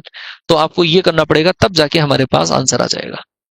तो ऐसे ऐसे क्वेश्चंस आते हैं। देखो क्या पूछा है, आपको बोला गया है कि न तो ई होती है न ही एफ होता है, बीच में वर्ड कौन सा है? और वर्ड। ना ही तो ई होती है, जब ई नहीं होती है तो ई बार लिखते हैं, बीच में और वर्ड है तो इंटरसेक्शन आएगा, एफ नहीं होती है तो एफ बार आ जाएगा। हमें इसकी प्रोबेबिलिटी निकालनी है, ई बार इंटरसेक्शन एफ बार। अगर हम इसकी प्रोबेबिलिटी निकालें तो वो हो जाएगा हमारे पास ई यूनियन एफ का होल बार, और इसको हम क्या लिखेंगे? 1 minus P E union F हो जाएगा। ई यूनियन एफ की प्रोबेबिलिटी निकाल लो। ई यूनियन एफ की प्रोबेबिलिटी अगर हम निकालें तो वो होगा हमारे पास पीई प्लस का पी एफ और माइनस पीई इंटरसेक्शन एफ रहेगा। ठीक है क्या? आप यहां पे सबकी वैल्यू पुट कर दो। पीई बराबर आपको दे रखा है 0.25, 0.25। पी एफ आपको दे रखा है 0.50 और माइनस ई इंटरसेक्शन एफ दे रखा है 0.14। ठीक है, आप माइनस कर दो। एक में से 0.75 को माइनस करोगे तो आ जाएगा 0.25 और प्लस आ जाएगा 0.14। आप जब इसको सोल्व करोगे तो आ जाएगा 0.39 आ जाएगा, 0.39। सी ऑप्शन हमारा सही आंसर है। सी ऑप्शन हमारा सही आंसर है। ठीक है क्या? हाँ, देख लो तुम तुम्हारे हिसाब से। ये देखो, ये वैसा का वैसा ही क्वेश्चन है ना। तो ये जो 2-4 क्वेश्चन है एलजेब्रा वाले आप लोग करेंगे। ये हमारे पास स्वतंत्र और अपवर्जी घटनाओं का जब पता लगाना हो तब की बात है। स्वतंत्र घटना का पता लगाने के लिए हम क्या करते हैं, जब भी घटनाएं हमारे पास स्वतंत्र होती है, स्वतंत्र घटनाएं होती है, तो उस केस में इंटरसेक्शन की जो प्रोबेबिलिटी होगी वो दोनों की अलग अलग प्रोबेबिलिटी के बराबर होती है। एक तो स्वतंत्र में, एक होता है हमारे पास अपवर्जी घटनाएं। तो अपवर्जी घटनाओं के अंदर ए यूनियन बी की जो प्रोबेबिलिटी होगी वो हमारे पास P A plus P B के बराबर होती है। आ गई क्या बात समझ में? देखो भाई, इसमें क्या होगा, आपको दे रखा है पी ए दे रखा है, पीबी दे रखा है, यूनियन दे रखा है। आपको पता करना है कि घटनाएं कौन सी है, तो इंटरसेक्शन निकाल लो। इंटरसेक्शन की प्रोबेबिलिटी अगर हम निकालें तो फॉर्मूला ये काम मिलेंगे, पी ए इंटरसेक्शन बी बराबर पी ए प्लस का पी बी और माइनस का पी ए यूनियन बी। ये वाला फॉर्मूला हम काम मिलेंगे। पी ए बराबर आपको दे रखा है 2/3, पीबी बराबर दे रखा है 1/2 और यूनियन जो दे रखा है वो आपको दे रखा है 5/6। एलसीएम आप यहां से लेते हो 6, तो आ जाएगा 4 प्लस का 3 और माइनस का 5। कितना आ जाएगा? 2/6। 2/6 का मतलब है 1/3 आ जाएगा। अब जब आपको देखना स्वतंत्र देखना है, क्या स्वतंत्र है क्या? स्वतंत्र के केस में आप पीए इंटू पीबी कर लो। पीए इंटू पीबी करोगे तो पीए आपको कितना दे रखा है? पीए दे रखा है 2/3 और पीबी आपको कितना दे रखा है? 1/2। मल्टीप्लाई करोगे तो क्या ये ए इंटरसेक्शन बी के बराबर आएगा? ए इंटरसेक्शन बी 1/3 आ गया बराबर। इसका मतलब ये घटनाएं स्वतंत्र है। ठीक है, स्वतंत्र है। तो ये घटनाएं होगी, स्वतंत्र घटनाएं होगी। अपवर्जी घटनाएं कब होती है? अपवर्जी होती इन दोनों का योगफल अगर आप करोगे, इन दोनों का योगफल करोगे फिर यूनियन के बराबर आ जाए तब। निशेष घटनाएं कब होती है?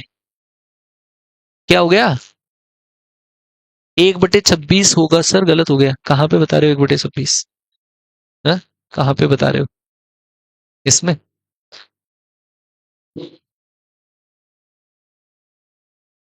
अच्छा, यहां पे बता रहे हो क्या? तो टोटल कार्ड 52 है ना। अच्छा अच्छा अच्छा, यहाँ पे। अरे यार, कॉमन सेंस की बातें ये तो। हाँ जी भाई।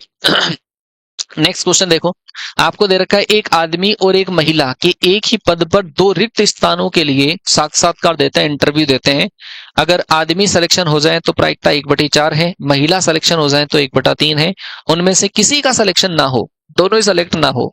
जब दोनों ही सेलेक्ट नहीं होगा तो वो दोनों आपस में स्वतंत्र घटनाएं हैं कि महिला का और आदमी का एक ही पद के लिए साक्षात्कार अगर हो रहा है तो दोनों घटनाएं आपस में स्वतंत्र है। इसके होने का उस पे फर्क नहीं पड़ेगा, उसका होने का इस पे कोई फर्क नहीं पड़ेगा।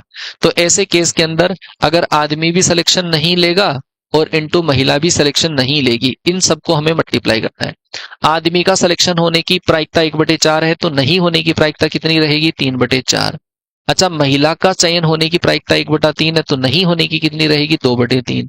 ये इससे कैंसिल, सोल्व करोगे भगवान की दया से 1/2 राइट आंसर आ जाएगा। दोनों में से एक भी सेलेक्ट नहीं होती है तो। ठीक है क्या? अरे समझ में आई कहानी? चलो फिर आगे बताओ। ये क्वेश्चन लगा लो भाई, मोस्ट इंपोर्टेंट लगा लो जी, मोस्ट इंपोर्टेंट लगा लो। इसमें 2 घटनाओं का भी आ सकता है, 3 का भी आ सकता है। ऐसे केस में आपको बोला है कि 3 इंसान हैं, एबीसी एक ही समस्या का सॉल्यूशन करते हैं और उनके द्वारा सोल्व करने की प्रोबेबिलिटीज ये है। आपको बोला है एक साथ समस्या हल करने का प्रयत्न करते हैं, उनमें से किसी एक के द्वारा समस्या हल कर ली जाए तो प्रायिकता बताओ। अगर एक समस्या का सॉल्यूशन कर दें तो फिर दो नहीं करेंगे। या फिर इसमें पूछा जा सकता है एक क्वेश्चन आपका ऐसा भी कि समस्या सोल्व हो जाती है। जब ऐसे क्वेश्चन में पूछा जाए समस्या सोल्व हो जाती है तो आप करोगे 1 - तीनों ही समस्या का सॉल्यूशन जब नहीं करें तो समस्या सोल्व होगी। तो इस केस के अंदर एक के द्वारा समस्या का सॉल्यूशन है ना, एक के द्वारा समस्या का हल हो जाए। जब एक के द्वारा समस्या का सॉल्यूशन हो जाए, एक तो समस्या का सॉल्यूशन कर दें और दूसरा नहीं करेगा, तीसरा नहीं करेगा। ऐसा भी हो सकता है कि अगर ए समस्या का सॉल्यूशन नहीं करे तो बी सॉल्यूशन करेगा और सी जो है वो सॉल्यूशन नहीं करेगा। ऐसा भी तो हो सकता है कि ए सॉल्यूशन नहीं करेगा, बी सॉल्यूशन नहीं करेगा और सी जो है वो सॉल्यूशन कर दें। बस इसको कैलकुलेट करना है। अगर ए समस्या का सॉल्यूशन कर दें तो प्रायिकता कितनी है? 1/3।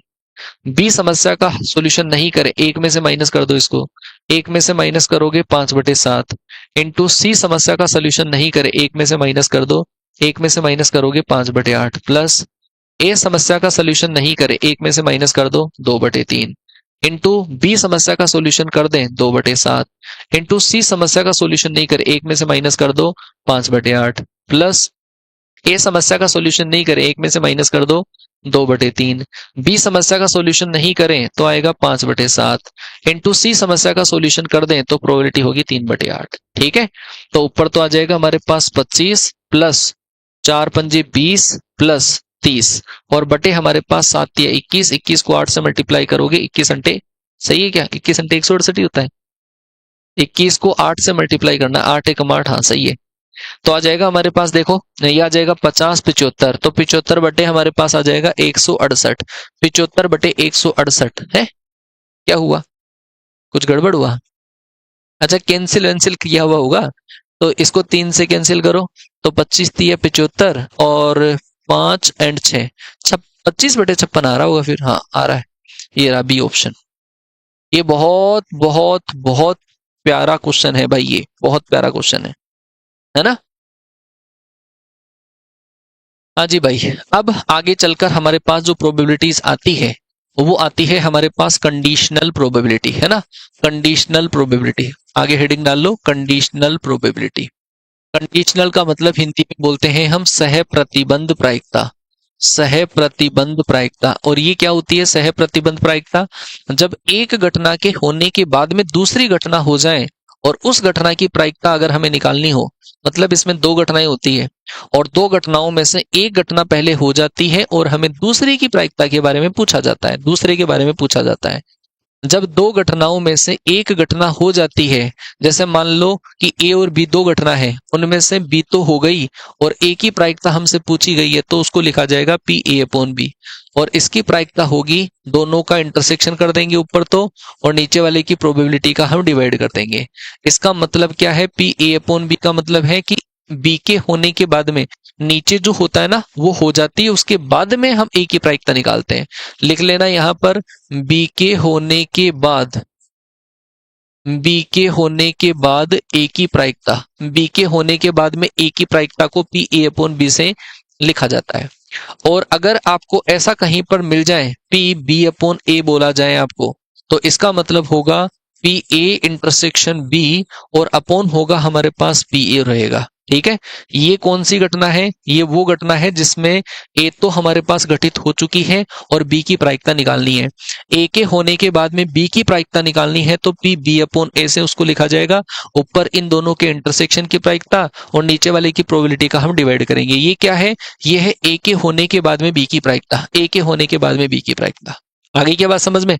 ध्यान रखना, इसमें आपको आइडेंटिफाई जो करना होगा वो आइडेंटिफाई या तो हम ऐसे कर सकते हैं कि हमें डिवाइड में मिलेगा, या फिर हमें क्वेश्चन अगर लैंग्वेज में लिखा हुआ है तो वो होगा, ऐसा लिखा हुआ आएगा, ये दिया है, ये घटित हो चुकी है, घटित हो चुकी है। ऐसे ऐसे वर्डिंग आपको देखने को मिलेगी। ये घटना घटित हो चुकी है, ये दिया हुआ है ना। तो ऐसे एक घटना के होने के बाद में दूसरे की प्रायिकता निकालनी हो तो हम कंडीशनल का यूज करते हैं। तो इसके अंदर देखो आपको पी बी अपॉन ए निकालना है।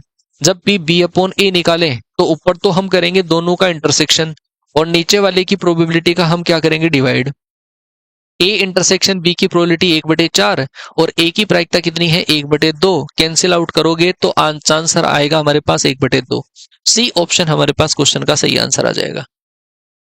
ठीक है भाई, चलो जी नेक्स्ट क्वेश्चन आपको दे रखा है, दो पासों की फेंक में 7 से अधिक आने की प्रायिकता क्या होगी यदि पहले पासे पे, देखो एक दे रखा है ना, पहले एक दे रखा है, दूसरे की प्रायिकता पूछी है, जिसकी प्रायिकता पूछी है उसको ए मानो, जो गिवन है उसको बी मान लो। तो ऐसे केस में 7 से अधिक आने की प्रायिकता पूछी है। दो पासों की एक फेंक में 7 से अधिक, 7 से अधिक मतलब अंकों का योगफल 7 से अधिक। ऐसे पासे पे थोड़ी ना होता है 7 से ज्यादा। तो ए घटना है हमारे पास अंकों का योगफल 7 से ज्यादा आ जाए, और बी जो घटना है, बी जो घटना है वो है हमारे पास कि पहले पासे पर 4 आता है। ठीक है, तो दूसरी घटना में पहले बना लेता हूं। पहले पासे पर 4 आता है तो दूसरे पर कुछ भी आ सकता है, 4,1, 4,2, 4,3, 4,4, 4,5 और 4,6। ठीक है, ये चांस होंगे हमारे पास बी घटना के। ए घटना के बारे में आपको बोला है 7 से अधिक आ जाए, तो 7 से अधिक क्या क्या आ सकता है? दो पासों का योगफल करने पर अंकों का योगफल 7 से अधिक के आने के चांसेस बहुत सारे होंगे। क्या बनाने जरूरी है? बनाने जरूरी नहीं है। आप यहां पर लिख लो योगफल 7 से अधिक, योगफल 7 से अधिक आ जाए। अब देखो भाई इसको कैसे अंजाम तक पहुंच जाएंगे। अब हम क्या करेंगे? दोनों का इंटरसेक्शन, क्योंकि जब हमें पी ए अपॉन बी निकालना है तो हम करेंगे पी ए इंटरसेक्शन बी करेंगे और अपॉन करेंगे पी बी करेंगे। अगर पी ए इंटरसेक्शन बी करेंगे तो इसका मानना तो यह है कि अंकों का योगफल 7 से ज्यादा, और इसका मतलब है कि अंकों का योगफल मतलब पहले पासे पे 4। तो आप इसमें से वो काउंट कर लो ना जो अंकों का योगफल 7 से अधिक आ जाए, है ना, और अंकों का योगफल 7 से अधिक आ जाए। और देख लो, या फिर अंकों का योगफल 7 से अधिक बनाने के पूरे चांसेस में बनाने पड़ेंगे। अंकों का योगफल 7 से अधिक बना लो, चलो ऐसे कर लो। अंकों का योगफल 7 से अधिक क्या क्या आ सकता है? 8 आ सकता है, 9 आ सकता है, 10 आ सकता है, 11 आ सकता है, 12 आता है। तो 12 आने का चांस तो कितना है? 6 है। 11 आने का चांसेस कितना है? 6,5, 5,6 है। अंकों का योगफल फिर 10 आ जाए, 10 आने का चांसेस है 6,4, 4,6। फिर आएगा हमारे पास 5,5। ठीक है जी, और फिर अंकों का योगफल 9 आ जाए तो 9 आने का चांसेस है 3,6, 6,3, 4,5, 5,4। ये हमारे पास चांसेस है अंकों का योगफल 9 आने का। अंकों का योगफल 8 आने का चांसेस कितना है? 2,6, 6,2 और 3,5 और 5,3, और क्या है?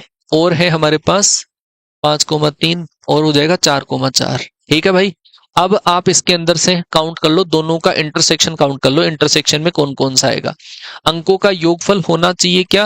अंकों का योगफल 7 से ज्यादा होना चाहिए।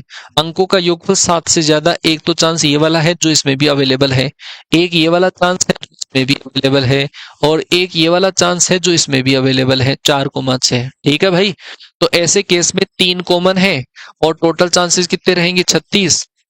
और बी में कितने चांसेस है? बी में 6 है तो 6/36 आ जाएगा। इसको कैंसिल करोगे तो प्रोबेबिलिटी कितनी आ जाएगी? 1/2। बी ऑप्शन सही आंसर आएगा। ठीक है भाई, क्लियर हो गया? 1/9 नहीं आएगा। हाँ जी भाई, नेक्स्ट क्वेश्चन आपको यहाँ पे दे रखा है पी बी बार अपॉन ए बार निकालना है। जब आप मैंने हर बार आपको यही कहा है कि जब भी दो डिवाइड में आ जाए, डिवाइड वालों की प्रोबेबिलिटी निकालनी हो तो ऊपर तो दोनों का इंटरसेक्शन किया जाएगा और नीचे वाले की प्रोबेबिलिटी का डिवाइड किया जाएगा। ऊपर तो हम इन दोनों का इंटरसेक्शन करेंगे तो आएगा ए बार इंटरसेक्शन बी बार आ जाएगा, और नीचे वाले की प्रोबेबिलिटी का डिवाइड करेंगे तो वो आ जाएगा पी ए बार आ जाएगा। समझ गए? ए बार इंटरसेक्शन बी बार की प्रोबेबिलिटी अगर हम निकालें तो वो हो जाएगा ए यूनियन बी का होल बार, और अपॉन हो जाएगा हमारे पास पी ए बार। मानते हो? डी मॉर्गन से होता है ऐसा। ए बार इंटरसेक्शन बी बार है तो ए यूनियन बी का होल बार लगा सकते हैं। ए बार यूनियन बी बार है, अलग अलग बार फिर यूनियन है तो पूरे का बार लगा के बीच में इंटरसेक्शन लगा सकते हैं। ठीक है? बार से इंटरसेक्शन यूनियन में दोनों आपस में इंटरचेंज हो जाते हैं। ए यूनियन बी के होल बार की प्रोबेबिलिटी निकालनी हो तो वो होगा 1 माइनस का पी ए यूनियन बी रहेगा, और अपॉन पी ए बार का मतलब क्या रहेगा? 1 माइनस का पी ए रहेगा। ए यूनियन बी की प्रोबेबिलिटी आप निकाल दो। ए यूनियन बी की प्रोबेबिलिटी आप निकालोगे तो वो रहेगा पी ए और रहेगा पी बी और minus P A intersection B रहेगा। समझ गए? और नीचे हमारे पास आ जाएगा 1 माइनस का पी ए आ जाएगा। पी ए पी बी सब कुछ पुट कर दो आप। 1 माइनस पी ए का वैल्यू रहेगा 1/3, पी बी का जो वैल्यू है वो रहेगा 1/4, और इंटरसेक्शन का वैल्यू रहेगा 1/5। ठीक है? और अपॉन 1 माइनस पी ए, 1 माइनस पी ए करोगे तो 1 माइनस 1/3। आप यहाँ पे सॉल्यूशन कर लो। 1 माइनस इन दोनों को सॉल्यूशन अगर आप करोगे तो आएगा हमारे पास कितना, कितना एलसीएम आएगा? 60 आएगा क्या? 60। तो ये आ जाएगा हमारे पास 20 प्लस का 15 माइनस का 12, और अपॉन हमारे पास कितना आ जाएगा? 2/3 आ जाएगा। तो यहां से आ जाएगा 15 8 23, 1 माइनस का 23/60, और बटे हमारे पास आ जाएगा 2/3। माइनस करोगे तो आपके पास कितना आ जाएगा? ये आ जाएगा 37। 37/60, ये पलट के मल्टीप्लाई होगा 3/2, ये से कैंसिल हो जाएगा 20 बार।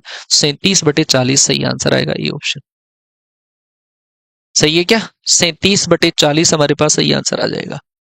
Clear clear clear. ये आपके पास है पी बी अपॉन ए। जब हम पी बी अपॉन ए करेंगे, बी अपॉन ए करेंगे तो ऊपर तो दोनों का इंटरसेक्शन और नीचे वाले की प्रोबेबिलिटी का डिवाइड। जब भी हम दो का इंटरसेक्शन करते हैं उनका आंसर आपको पता होगा हमेशा सबसेट आता है। ए सबसेट बी है, ए बी का सबसेट है, तो दोनों का ए और बी का इंटरसेक्शन करने पे छोटा वाला सेट आता है, यूनियन करने पे बी आ जाता है, बड़ा वाला सेट आता है, सुपर सेट आता है। तो इसका जो आंसर आएगा वो क्या आएगा? पी ए आ जाएगा। तो P A upon P A ये इससे कैंसिल आउट होगा और कितना आ जाएगा? 1। तो इसका राइट आंसर आ जाएगा बी ऑप्शन। ये आपके पास कुछ कंडीशनल प्रोबेबिलिटी के क्वेश्चंस है जो मैंने आपको करवा दिए। ठीक है? अब ऐसे बहुत सारे क्वेश्चन है बट हो नहीं पाएंगे पूरे, तो हम थोड़ा सा आगे चल लेते हैं। ठीक है भाई? हाँ जी भाई। आगे जो इसके अंदर से जैसे बेस थ्योरम वगैरह है ना, तो वो बेस थ्योरम कोई खास इंपॉर्टेंट नहीं है। बेस थ्योरम तुम्हारे लेवल पे नहीं पूछी जाएगी, है ना? बेस थ्योरम नहीं पूछी जाएगी। तुमसे जो पूछा जाएगा क्वेश्चन, बर्नौली डिस्ट्रीब्यूशन का क्वेश्चन इंपॉर्टेंट है भाई तुम्हारे लिए। बर्नौली डिस्ट्रीब्यूशन, बर्नौली डिस्ट्रीब्यूशन क्या चीज है? बर्नौली डिस्ट्रीब्यूशन ध्यान से समझना।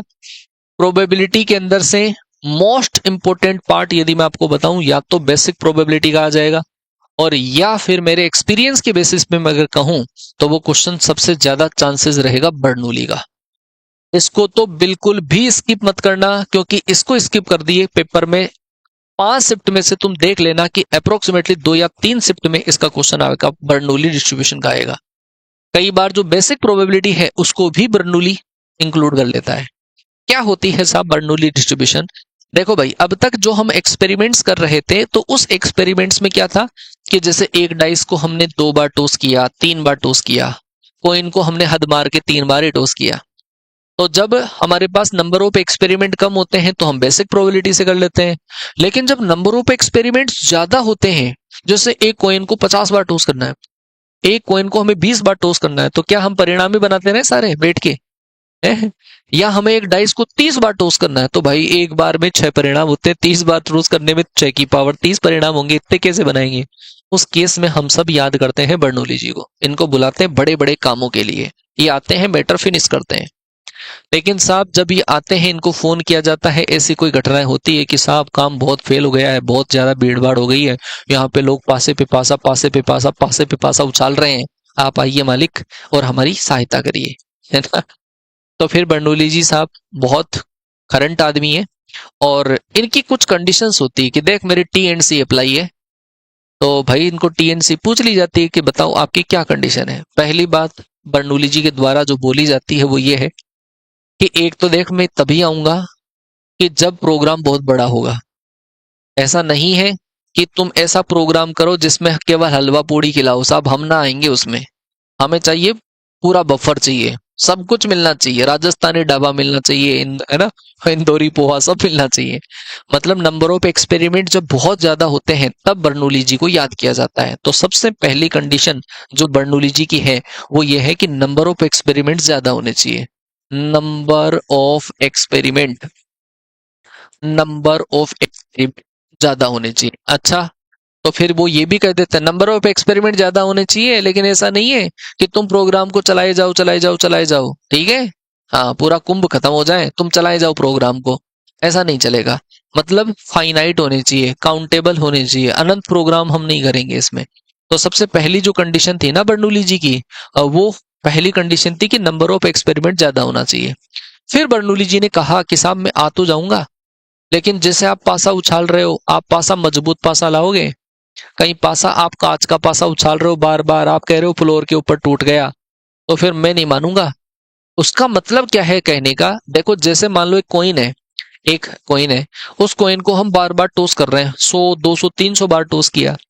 कोई आ जाए ऐसा इंसान जो कहे कि भाई बताओ कि मैंने 50 बार कॉइन को टॉस किया और कॉइन जो 50 बार टॉस करने के बाद में एक साइड से कर्व्ड हो गया, और कर्ड हो गया, तो फिर उस केस में उसकी हेड या टेल आने की प्रोबेबिलिटी तो चेंज हो गई। तो फिर उस केस में बर्नौली जी ने पहले ही मना कर दिया, सबसे मजबूत पासा लाना, कोइन भी लाना है जो कितनी भी बार मैं टॉस करूं वो चेंज नहीं होना चाहिए। मतलब जो हर बार एक्सपेरिमेंट हम करेंगे वो इंडिपेंडेंट होने चाहिए, नंबर ऑफ एक्सपेरिमेंट ज्यादा होने चाहिए। दूसरा जो हमारे पास परिणाम है, एक्सपेरिमेंट जो है, रिजल्ट्स जो है, वो हमारे इंडिपेंडेंट होने चाहिए। रिजल्ट्स हमारे इंडिपेंडेंट होने चाहिए। इंडिपेंडेंट, इंडिपेंडेंट का मतलब है सारे जो परिणाम है ना वो स्वतंत्र परिणाम होने चाहिए। स्वतंत्र परिणाम का मतलब यही है कि एक परिणाम जब हो जाए तो उसके होने का दूसरे पे फर्क नहीं पड़े। कहीं आप 50 बार कोइन को टॉस करो, एक साइड से मुड़ गया, आप कह दो दूसरी बार तो कोइन सब हमारे पास दूसरा कोइन नहीं है, वो काउंट नहीं होगा, ठीक है। परिणाम सारे स्वतंत्र परिणाम होने चाहिए। तीसरी, उसने कहा कि साहब मैं आऊंगा तभी जब केवल दो ही परिणाम होंगे, है ना। मेरी नजर में दो ही इंसान है, सही है गलत है। मैं ये नहीं मानूंगा कि आधा सही आधा गलत है, ये कुछ कुछ सही है ये कुछ कुछ गलत है, मैं नहीं मान रहा। तो उसने अपनी कंडीशन रखी, टर्म्स एंड कंडीशन का तीसरा जो पार्ट है वो ये है कि हर जो रिजल्ट होगा उसके दो ही परिणाम होंगे, या तो सक्सेस या फिर फेलियर, ठीक है। हर जो परिणाम होगा उसके दो ही रिजल्ट्स होंगे, या तो सक्सेस रहेगा या फिर फेलियर रहेगा, सक्सेस या फिर फेलियर रहेगा।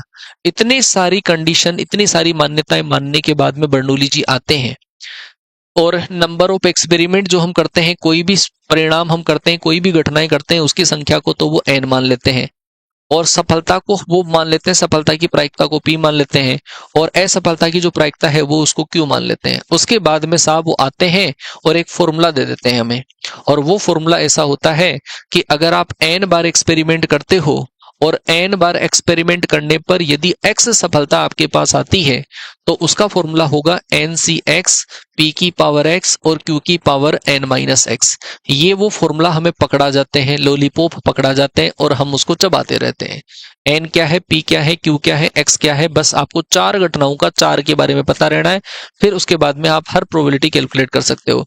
ये जो x है, इस x का मतलब है number of success. Number of success, number of success का मतलब है सफलताओं की संख्या। हम n बार कोई एक्सपेरिमेंट करते हैं, n बार कोई एक्सपेरिमेंट किया और उस n बार एक्सपेरिमेंट में x सफलताओं की संख्या है, ठीक है। जैसे मैं कहूं कि मैंने कोइन को 10 बार टॉस किया तो 5 बार हेड आने की प्रायिकता निकालो, तो x बराबर कितना होगा, फिर 5 रहेगा। p क्या रहेगा, हेड प्रकट होना। जैसे मैंने बोला 10 बार टॉस करने पे 5 बार हेड आ जाए तो जो पूछा है वो सक्सेस है और जो नहीं पूछा है वो अपने आप ही फेलियर है। अच्छा, ऐसे केस में ये जो हमारे पास सक्सेस एंड फेलियर है, इन दोनों की प्रायिकताओं का योगफल हमेशा ही 1 के बराबर होता है। अगर आपको सक्सेस की दे रखी है, फेलियर की निकालनी है, तो एक में से माइनस कर दो। मतलब कोई भी एक दे रखा है सक्सेस एंड फेलियर में से, तो एक में से माइनस करते ही दूसरे की प्रायिकता आपके पास आ जाएगी। इतना काम आपको यहाँ पे कर लेना है, ठीक है भाई। अच्छा, एक और चीज सुनिए, अगर हम जब भी कोई एक्सपेरिमेंट करते हैं, जब भी हम कोई एक्सपेरिमेंट करते हैं, उसके कोरस्पॉन्डिंग कम से कम सक्सेस 0 सक्सेस हो सकती है, या 1 सक्सेस हो सकती है, या 2 सक्सेस हो सकती है। ऐसे ऐसे जितनी भी बार एक्सपेरिमेंट करते हैं, उतनी सक्सेस की प्रायिकताओं का योगफल हमेशा 1 होता है। जैसे मान लो कि मैं कहूं कि एक कॉइन है और एक कॉइन को 5 बार टॉस किया गया है, तो 0 बार हेड आना, 1 बार हेड आना, 2 बार हेड आना, 3 बार, 4 बार, 5 बार हेड आने की प्रायिकताओं का योगफल हमेशा 1 के बराबर रहेगा। तो यही तो मैं बात बता रहा हूं आपको कि जब भी हम कोई एक्सपेरिमेंट करते हैं, तो कम से कम 0 सक्सेस या फिर 1 सक्सेस से लेकर 1 तक की सक्सेस का जो योगफल है, वो योगफल हमेशा 1 के बराबर रहेगा। गुरुजी, जे कहां पे काम में आएगा हमारे? ये काम में आपके पास तब आएगा जब आपको ये पूछ लिया जाए कि कम से कम एक सफलता की प्रायिकता आपको निकालो। जैसे मैं कहूं आपको मिनिमम 1 सक्सेस की प्रोबेबिलिटी आपको निकालनी है, मिनिमम 1 सक्सेस की प्रोबेबिलिटी निकालनी, कम से कम एक सफलता की प्रायिकता आपको निकालनी है। कम से कम एक सफलता की प्रायिकता अगर आपको निकालनी है, तो x का वैल्यू 1 या 1 से ज्यादा जब भी होगा, तो वो 1 भी हो सकता है, 2 भी हो सकता है, 3 भी हो सकता है। तो 1 से लेकर n तक की प्रायिकताओं का योगफल निकालना है, आप 0 को उधर ट्रांसफर कर दो। कम से कम एक सफलता की प्रायिकता रहेगी 1 माइनस पी एक्स बराबर 0 रहेगा, 1 माइनस पी एक्स बराबर 0। आगे की बात समझ में? कम से कम एक सक्सेस की प्रोबेबिलिटी रहेगी 1 माइनस पी एक्स बराबर 0। जैसे कई बार आपको बोल दिया जाए कि मिनिमम 2 सक्सेस की प्रोबेबिलिटी बताओ, कम से कम 2 सफलताओं की प्रायिकता आपको बतानी है। कम से कम 2 सफलताओं की प्रायिकता बताने के लिए हम कर सकते हैं कि x का वैल्यू 2 या 2 से ज्यादा कर सकते हैं। 2 या 2 से ज्यादा का मतलब यहां से लेकर यहां तक की प्रायिकताओं का योगफल निकालें, तो इन दोनों को हम उधर ट्रांसफर कर देंगे। मतलब 1 माइनस पी एक्स बराबर 0 और माइनस पी एक्स बराबर हम 1 कर देंगे। कम से कम 2 सक्सेस की प्रोबेबिलिटी। बात समझ में आ गई क्या आपके? हमने आज से पढ़ना स्टार्ट किया है, तो भाई साहब मैं तुम्हें यह कहूंगा कि तुम उस वीडियो का इंतजार करो जिसमें 10 दिन में सिलेक्शन हो जाएगा, ठीक है? फिर 10 दिन के बाद में भी अगर तुम्हारी स्टडी डिस्टर्ब हो जाए, तो तुम उस वीडियो का इंतजार करो जिसके थंबनेल के ऊपर लिखा हुआ होगा मात्र 5 दिनों में सिलेक्शन कैसे पाए। फिर वो 5 दिन में भी मगर मान लो कि आपकी स्टडी हो जाए, तो एक और ऐसा थंबनेल आएगा, अब मात्र 1 दिन में सफलता कैसे ले। 1 दिन में सिलेक्शन की गारंटी और ले लेने बस आप, वो 1 दिन में सिलेक्शन की गारंटी भी ले लेंगे। तो तुम देख लो, है ना? ऐसे वीडियोस का तुम्हें इंतजार करना पड़ेगा अगर आज से स्टार्ट किया है तो, ठीक है ना? उम्मीद करना शायद मैं वो वाले वीडियो तो ना बनाऊं। ठीक है। अच्छा, फिर एग्जाम हॉल में जाओगे ना, फिर उसके बाद में तुम्हें कुछ ऐसे टिप्स मिलेंगे, इनके बिना सिलेक्शन है अधूरा, ये गलती कर दी तो हो जाओगे एग्जाम से बाहर, तो फिर वो वीडियो देख जाना तुम, है ना? तो फिर बच्चा ही कहाँ है सिलेक्शन, ठीक है? फिर बच्चा ही नहीं है सिलेक्शन, फिर तो तुम्हारा श्योर है सिलेक्शन। इतने वीडियो देख लिए और फिर कमियां दूर हो गई, तो फिर क्या ही है भाई, सिलेक्शन तुम्हारा श्योर है फिर। तो ये वाली चीज है, बर्नौली डिस्ट्रीब्यूशन के अंदर आएगी। इस बर्नौली डिस्ट्रीब्यूशन में 2 टर्म्स और आती है हमारी, वो आता है मीन। मीन का मतलब होता है माध्य, और माध्य को हम बेसिकली म्यू से रिप्रेजेंट करते हैं। म्यू बराबर होता है हमारा एन इंटू पी होता है माध्य म्यू, और म्यू बराबर होता है एन इंटू पी। और एक टर्म हमारे पास और आती है इसमें, that is variance. Variance, variance का मतलब होता है प्रसरण, और प्रसरण का मतलब होगा सिग्मा स्क्वायर, बराबर होगा एन पी क्यू। तुम चाहो तो मैं बना दूं वो वीडियो, तुम चाहो तो मैं भी बना दूं। अरे हाँ, ये भी तो आएगा, कमजोर दिल वाले ना देखें। भाई साहब, अलग अलग चीजें आती है, तो ये चीज समझ में आ गई होगी आपके। अभी देखो, इसके जब क्वेश्चन करेंगे ना, क्वेश्चंस के साथ में चीजें समझ में आ जाएगी। हाँ जी भाई, जैसे मान लो इस वाले क्वेश्चन को छोड़ो, एक बार मैं जो क्वेश्चन आपको करवा रहा हूं पहले वो करो। मान लो कि एक कॉइन को 10 बार टॉस किया जाता है, एक कॉइन इज टॉस्ड 10 टाइम्स। एक कॉइन को 10 बार टॉस किया गया है, और आपको ये पूछा गया है कि 2 बार हेड आने की, केवल 2 बार हेड आने की प्रायिकता निकालो। केवल 2 बार हेड आने की प्रायिकता, तो जो पूछा गया है वो सक्सेस है। कितनी बार हमें लाना है? वो है x की संख्या, सफलताओं की संख्या, और q का मान निकालने के लिए 1 माइनस p करेंगे, जो पूछा गया उसको p मान लेना। n बराबर कितना है 10, तो आपको बोला गया है p का मतलब आपको बोला है ओनली 2 टाइम हेड लाना है, ओनली 2 टाइम हेड आपको लाना है, केवल 2 बार हेड लाना है। तो कई बार बच्चा ये समझता है कि सर जब केवल 2 बार है तो सैंपल स्पेस में 2 की पावर 10, तो केवल 2 बार तो सर हेड हेड फिर सब में टेल फिर ऐसे ऐसे बनाएंगे, नहीं। एक बार जब हम एक कॉइन को टॉस कर लिए तो उस कॉइन को टॉस करने पे जो हेड की प्रोबेबिलिटी आएगी वो सक्सेस है। हमें 10 बार पे नहीं जाना, हमें एक बार में हेड आने की प्रोबेबिलिटी को ही मानना है, वही चलेगी आगे से आगे। तो इसका मतलब होगा P बराबर होगा एक बार हेड आने की प्रायिकता कितनी 1/2, और Q बराबर एक में से माइनस कर दो, 1 माइनस 1/2 अगर आप करोगे तो कितना आ जाएगा 1/2। N आ गया, P आ गया, Q आ गया। आपको कितनी बार हेड लाना है 2 बार, तो इसका मतलब कितनी सक्सेस आपको लानी है 2 सक्सेस आपको लानी है। जब 2 सक्सेस लानी है तो हमारे पास फॉर्मूला होता है NCX P की पावर x और Q की पावर n माइनस x, ये वाला फॉर्मूला होता है, ठीक है। तो n का मतलब कितना है 10, 10C 2 बार सक्सेस लानी है, P का मतलब 1/2, 1/2 की पावर तो रहेगी 2, और दूसरे 1/2 की पावर 10 माइनस 2 कितना आ जाएगा 8, तो आ जाएगा हमारे पास 10C2 1/2 की पावर कितनी आ जाएगी 10 आ जाएगी, 10C2 1/2 1/2 की पावर 10 आ जाएगा। हाँ क्यों नहीं कर सकते भाई, बस एक वी की तो है, सिलेक्शन श्योर है, गारंटी भी है। 8 सिक्के एक साथ उछाले जाते हैं, 8 सिक्के एक साथ उछाले जाते हैं, कम से कम 6 शीर्ष आने की प्रायिकता आपको निकालनी है। तो 8 सिक्कों को जब एक साथ टॉस किया जाता है तो n बराबर तो कितना होगा 8, कम से कम 6 शीर्ष। देखो हेड ये हमारे पास सक्सेस है, तो P का मतलब क्या होगा हेड प्रकट होना, हेड प्रकट होना, और हेड प्रकट होने का चांसेस उसकी प्रायिकता कितनी रहेगी हेड प्रकट होने की 1/2। आप अगर यहां से Q निकालते हैं तो Q बराबर भी कितना होगा, ये रहेगा 1/2। आपको कितनी सक्सेस निकालनी है, कम से कम 6 सक्सेस निकालनी है, कम से कम 6 सक्सेस निकालनी है। तो x का वैल्यू हमारे पास होगा 6 या 6 से ज्यादा, 6 या 6 से ज्यादा कितना हो सकता है हमारे पास 7 हो सकता है हमारे पास 8 हो, है ना। 6 से ज्यादा, कम से कम 6 है तो x का वैल्यू 6 भी हो सकता है, 7 भी हो सकता है, या फिर x का वैल्यू हमारे पास 8 भी हो सकता है। इन तीनों की प्रायिकताएं हमें निकालनी है, ठीक है। तो यदि हमें 7 सक्सेस की प्रायिकता निकालनी है, 6 सक्सेस की निकालनी है, तो वो होगा 8C6 1/2 की पावर 6, दूसरे 1/2 की पावर कितनी हो जाएगी 2। 7 सक्सेस की प्रोबेबिलिटी निकालनी है तो वो होगा 8C7 1/2 की पावर तो 7, दूसरे 1/2 की पावर रहेगी 1। अगर आपको 8 सक्सेस की प्रोबेबिलिटी निकालनी है तो वो होगा 8C8 1/2 की पावर 8, और दूसरे 1/2 की पावर कितनी रहेगी 0। आप इसको सोल्व कर लो, क्लियर हो गया। हाँ 1 घंटे में सिलेक्शन, और सिलेक्शन की गारंटी, समझ गए। इसको सॉल्यूशन करना होता है, हालांकि आपके लेवल पर इतना बड़ा क्वेश्चन नहीं आएगा, कम से कम 6 का मतलब सिंपल कैलकुलेशन आ जाएगी थोड़ी सी। और देखो आपको दे रखा है एक छात्र के तैराक ना होने की प्रायिकता दे रखी है, आपको जो पूछा जाए उसको सक्सेस माननी है, आपको एक्सपेरिमेंट करना है 5 बच्चों पे, तो इसका मतलब होगा n बराबर तो हमारे पास कितना आ जाएगा 5।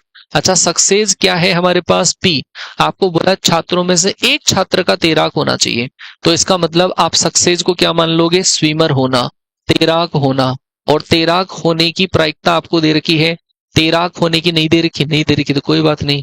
क्यू का मतलब क्या होगा, क्यू का मतलब हम जस्ट इसका नेगेटिव मानते हैं, तैराक ना होना। तो तैराक ना होना 1 में से माइनस कर दो, 1 में से माइनस करोगे तो 1 माइनस 1/5 आ जाएगा, जो कितना आ जाएगा 4/5। आगे क्या बात समझ में, 1 माइनस 1/5 है ना। तो सॉरी तैराक नहीं होने का चांस दे रखा है ना, तो तैराक ना होना 1/5, इसको 1 में से माइनस कर दो, 1 में से माइनस करोगे तो 4/5। आपको बोला है एक छात्र के तैराक होने की प्रायिकता, तो x बराबर कितना आ जाएगा 1, तो आपको क्या निकालना है p x बराबर 1 निकालना है, जो क्या होगा NCX p की पावर x q की पावर n माइनस x आ जाएगा। n का मतलब कितना है आपके पास 5, 5C1 p का मतलब कितना है 4/5, उसकी पावर कितनी आ जाएगी 1, और 1/5 की पावर कितनी आ जाएगी 4, इसमें से इसको माइनस कर दो। 5C1 का वैल्यू कितना हो जाएगा 5, तो आ जाएगा 5 इंटू 4/5, और 1/5 की पावर आ जाएगी 4, तो 4 इंटू 1/5 की पावर आ जाएगी हमारे पे। देखो 5c1 आ गया ना आंसर, 1/5 की पावर 4, बी ऑप्शन आ जाएगा। ठीक है, बिना पढ़े बिना पढ़े सिलेक्शन कैसे ले? हाँ हो सकता है, आजकल की दुनिया ऐसी है। एक पासे को 7 बार फेंकने पर ठीक 4 बार 5 आ जाए, आप इसको भूल जाओ। आप एक बार ये बोलो 5 आने की प्रायिकता, तो 5 आने की प्रायिकता निकालेंगे, सक्सेस है। और ये है नंबर ऑफ सक्सेस, कितनी बार सक्सेस लानी है। ये है हमारे पास टोटल पासा जो उछाला गया है। एन बराबर हमारे पास कितना होगा 7। एक्स बराबर कितनी सक्सेस हमें लानी है, 4 सक्सेस लानी है। पी का मतलब क्या होगा, पी का मतलब होगा 5 प्रकट होना, 5 प्रकट होना। और 5 प्रकट होना, एक पासे को एक बार उछालने पे 5 आ जाए, एक पासे को जब उछालेंगे तो 6 परिणाम आएंगे, और 5 जो होगा वो एक ही बार लिखा हुआ होगा, तो इसकी प्रायिकता कितनी आ जाएगी 1/5। और क्यू बराबर कितना आएगा, 1 माइनस 1/5। सोल्व करोगे तो 4/5। आपको 7 में से 4 सक्सेस चाहिए, 7c4, और 1/5 की पावर तो होगी 4, और 4/5 की पावर कितनी हो जाएगी 3। करके देख लो, आ जाएगा आंसर, आ रहा होगा। 1/5 की पावर क्या है? अच्छा, अरे यार प्रोबेबिलिटी 1/6 होगी ना, क्या करते हो तुम? 1/6 तो ये आ जाएगा, 5/6 आ जाएगा, 5/6। तो यहां से तो आ जाएगा 5/6, ये आएगा 1/6। 1/6 की पावर 4, 5/6 की पावर 3, 7c4। कौन सा ऑप्शन मिल गया? ए ऑप्शन मिल गया। ठीक है क्या? हाँ, चलो जी, नेक्स्ट क्वेश्चन है। आपको बोला है एक पासा 10 बार उछाला गया है, सम संख्या को सफलता माना गया है, आपको 4 सफलताओं की प्रायिकता बतानी है। तो एक पासा जब 10 बार टॉस किया गया है तो n बराबर तो कितना आ जाएगा 10। सम संख्या प्रकट होना एक सक्सेस है, इवन नंबर आना, इवन नंबर एक सक्सेस है। तो बताओ को टॉस करने पर इवन नंबर के चांसेस कितने होते हैं? इवन नंबर के चांसेस होते हैं 3। कौन कौन सी? 2, 4, 6 इवन है। टोटल चांसेस कितने हैं? 6। तो इसकी प्रायिकता निकालोगे 1/2, और Q बराबर आएगा 1 माइनस 1/2, तो बराबर होगा 1/2 रहेगा। n बराबर 10 है, p बराबर 1/2 है, q बराबर 1/2 है। तो आपको 4 सफलताओं की प्रायिकता बतानी है। 4 सफलताओं की प्रायिकता x बराबर 4 सक्सेस की प्रोबेबिलिटी निकालनी है, जो क्या होगा NCX, p की पावर x और q की पावर n माइनस x रहेगा। n बराबर कितना है 10, तो आ जाएगा 10c4। p का मतलब कितना है 1/2, 1/2 की पावर क्या आ जाएगी हमारे पास 4, और दूसरे 1/2 की पावर कितनी आ जाएगी 6 आ जाएगी। इन दोनों को कंबाइन करोगे तो वापस 1/2 की पावर 10। NC, ये 10c4 और 10c6 बराबर ही है, ये दोनों बराबर ही होते हैं। इंटू 1/2 की पावर कितनी हो जाएगी 10, 10c6 1/10, 1/2 की पावर 10। आंसर आ जाएगा डी ऑप्शन। अच्छा हाँ, ये तुक्का बनाने वाला वीडियो, ठीक है ठीक है ठीक है, ये तो तुमने मेरे दिल की बात कर दी भाई है। बस वही वीडियो बचा है केवल।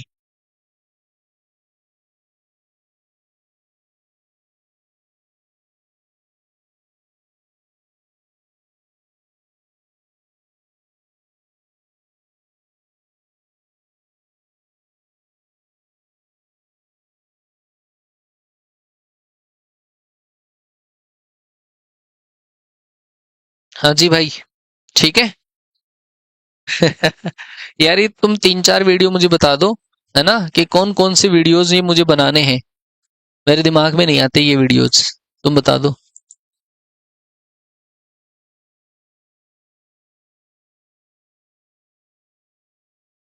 अब की बार सोर्स सिलेक्शन है।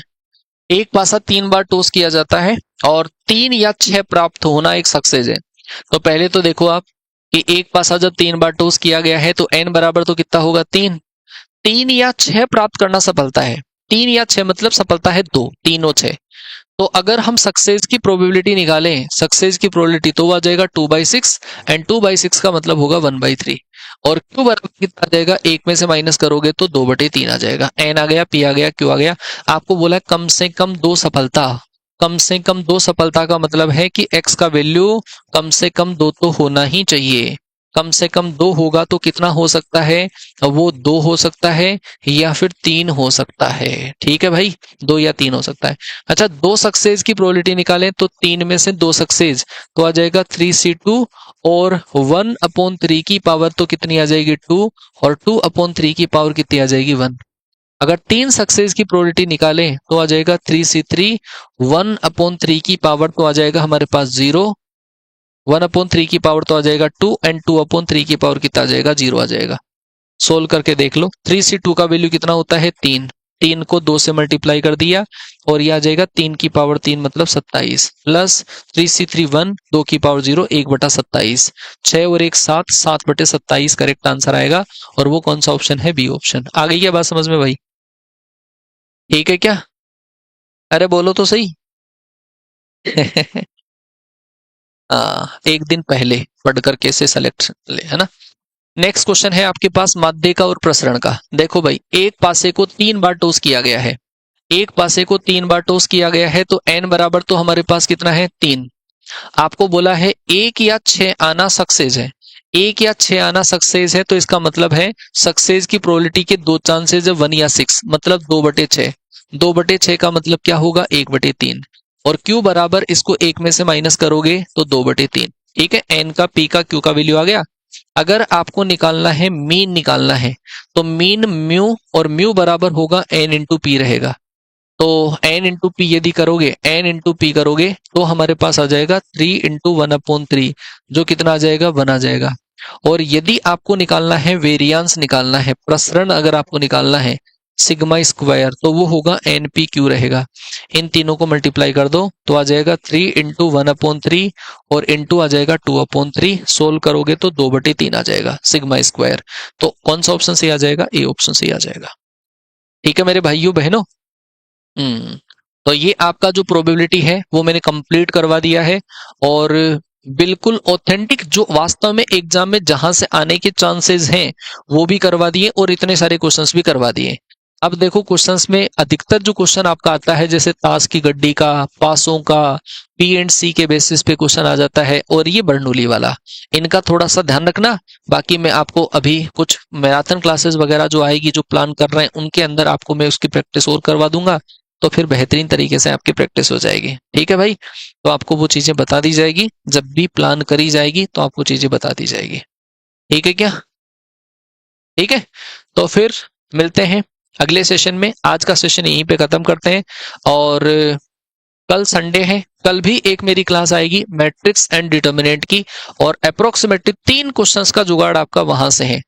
3 क्वेश्चंस का जुगाड़ मैट्रिक्स एंड डिटर्मिनेंट से होगा, तो उस क्लास को आप एक बार देख लेना। मैट्रिक्स एंड डिटर्मिनेंट आपका कंप्लीट हो जाएगा, 2 या 3 घंटे की क्लास आएगी, उस क्लास के अंदर आपका फिनिश हो जाएगा। ठीक है, फिर मैं मिलता हूं, सेम टाइमिंग पर होगी, शायद मेरे हिसाब से 9 AM पर ही होगी। एक बार देख लेना शेड्यूल में कैसे लगी हुई है, उसी के अकॉर्डिंग काम करेंगे फिर। ठीक है भाई, चलो फिर मिलते हैं नेक्स्ट सेशन में। तब तक के लिए टाटा बाय बाय, जय हिंद, वंदे मातरम।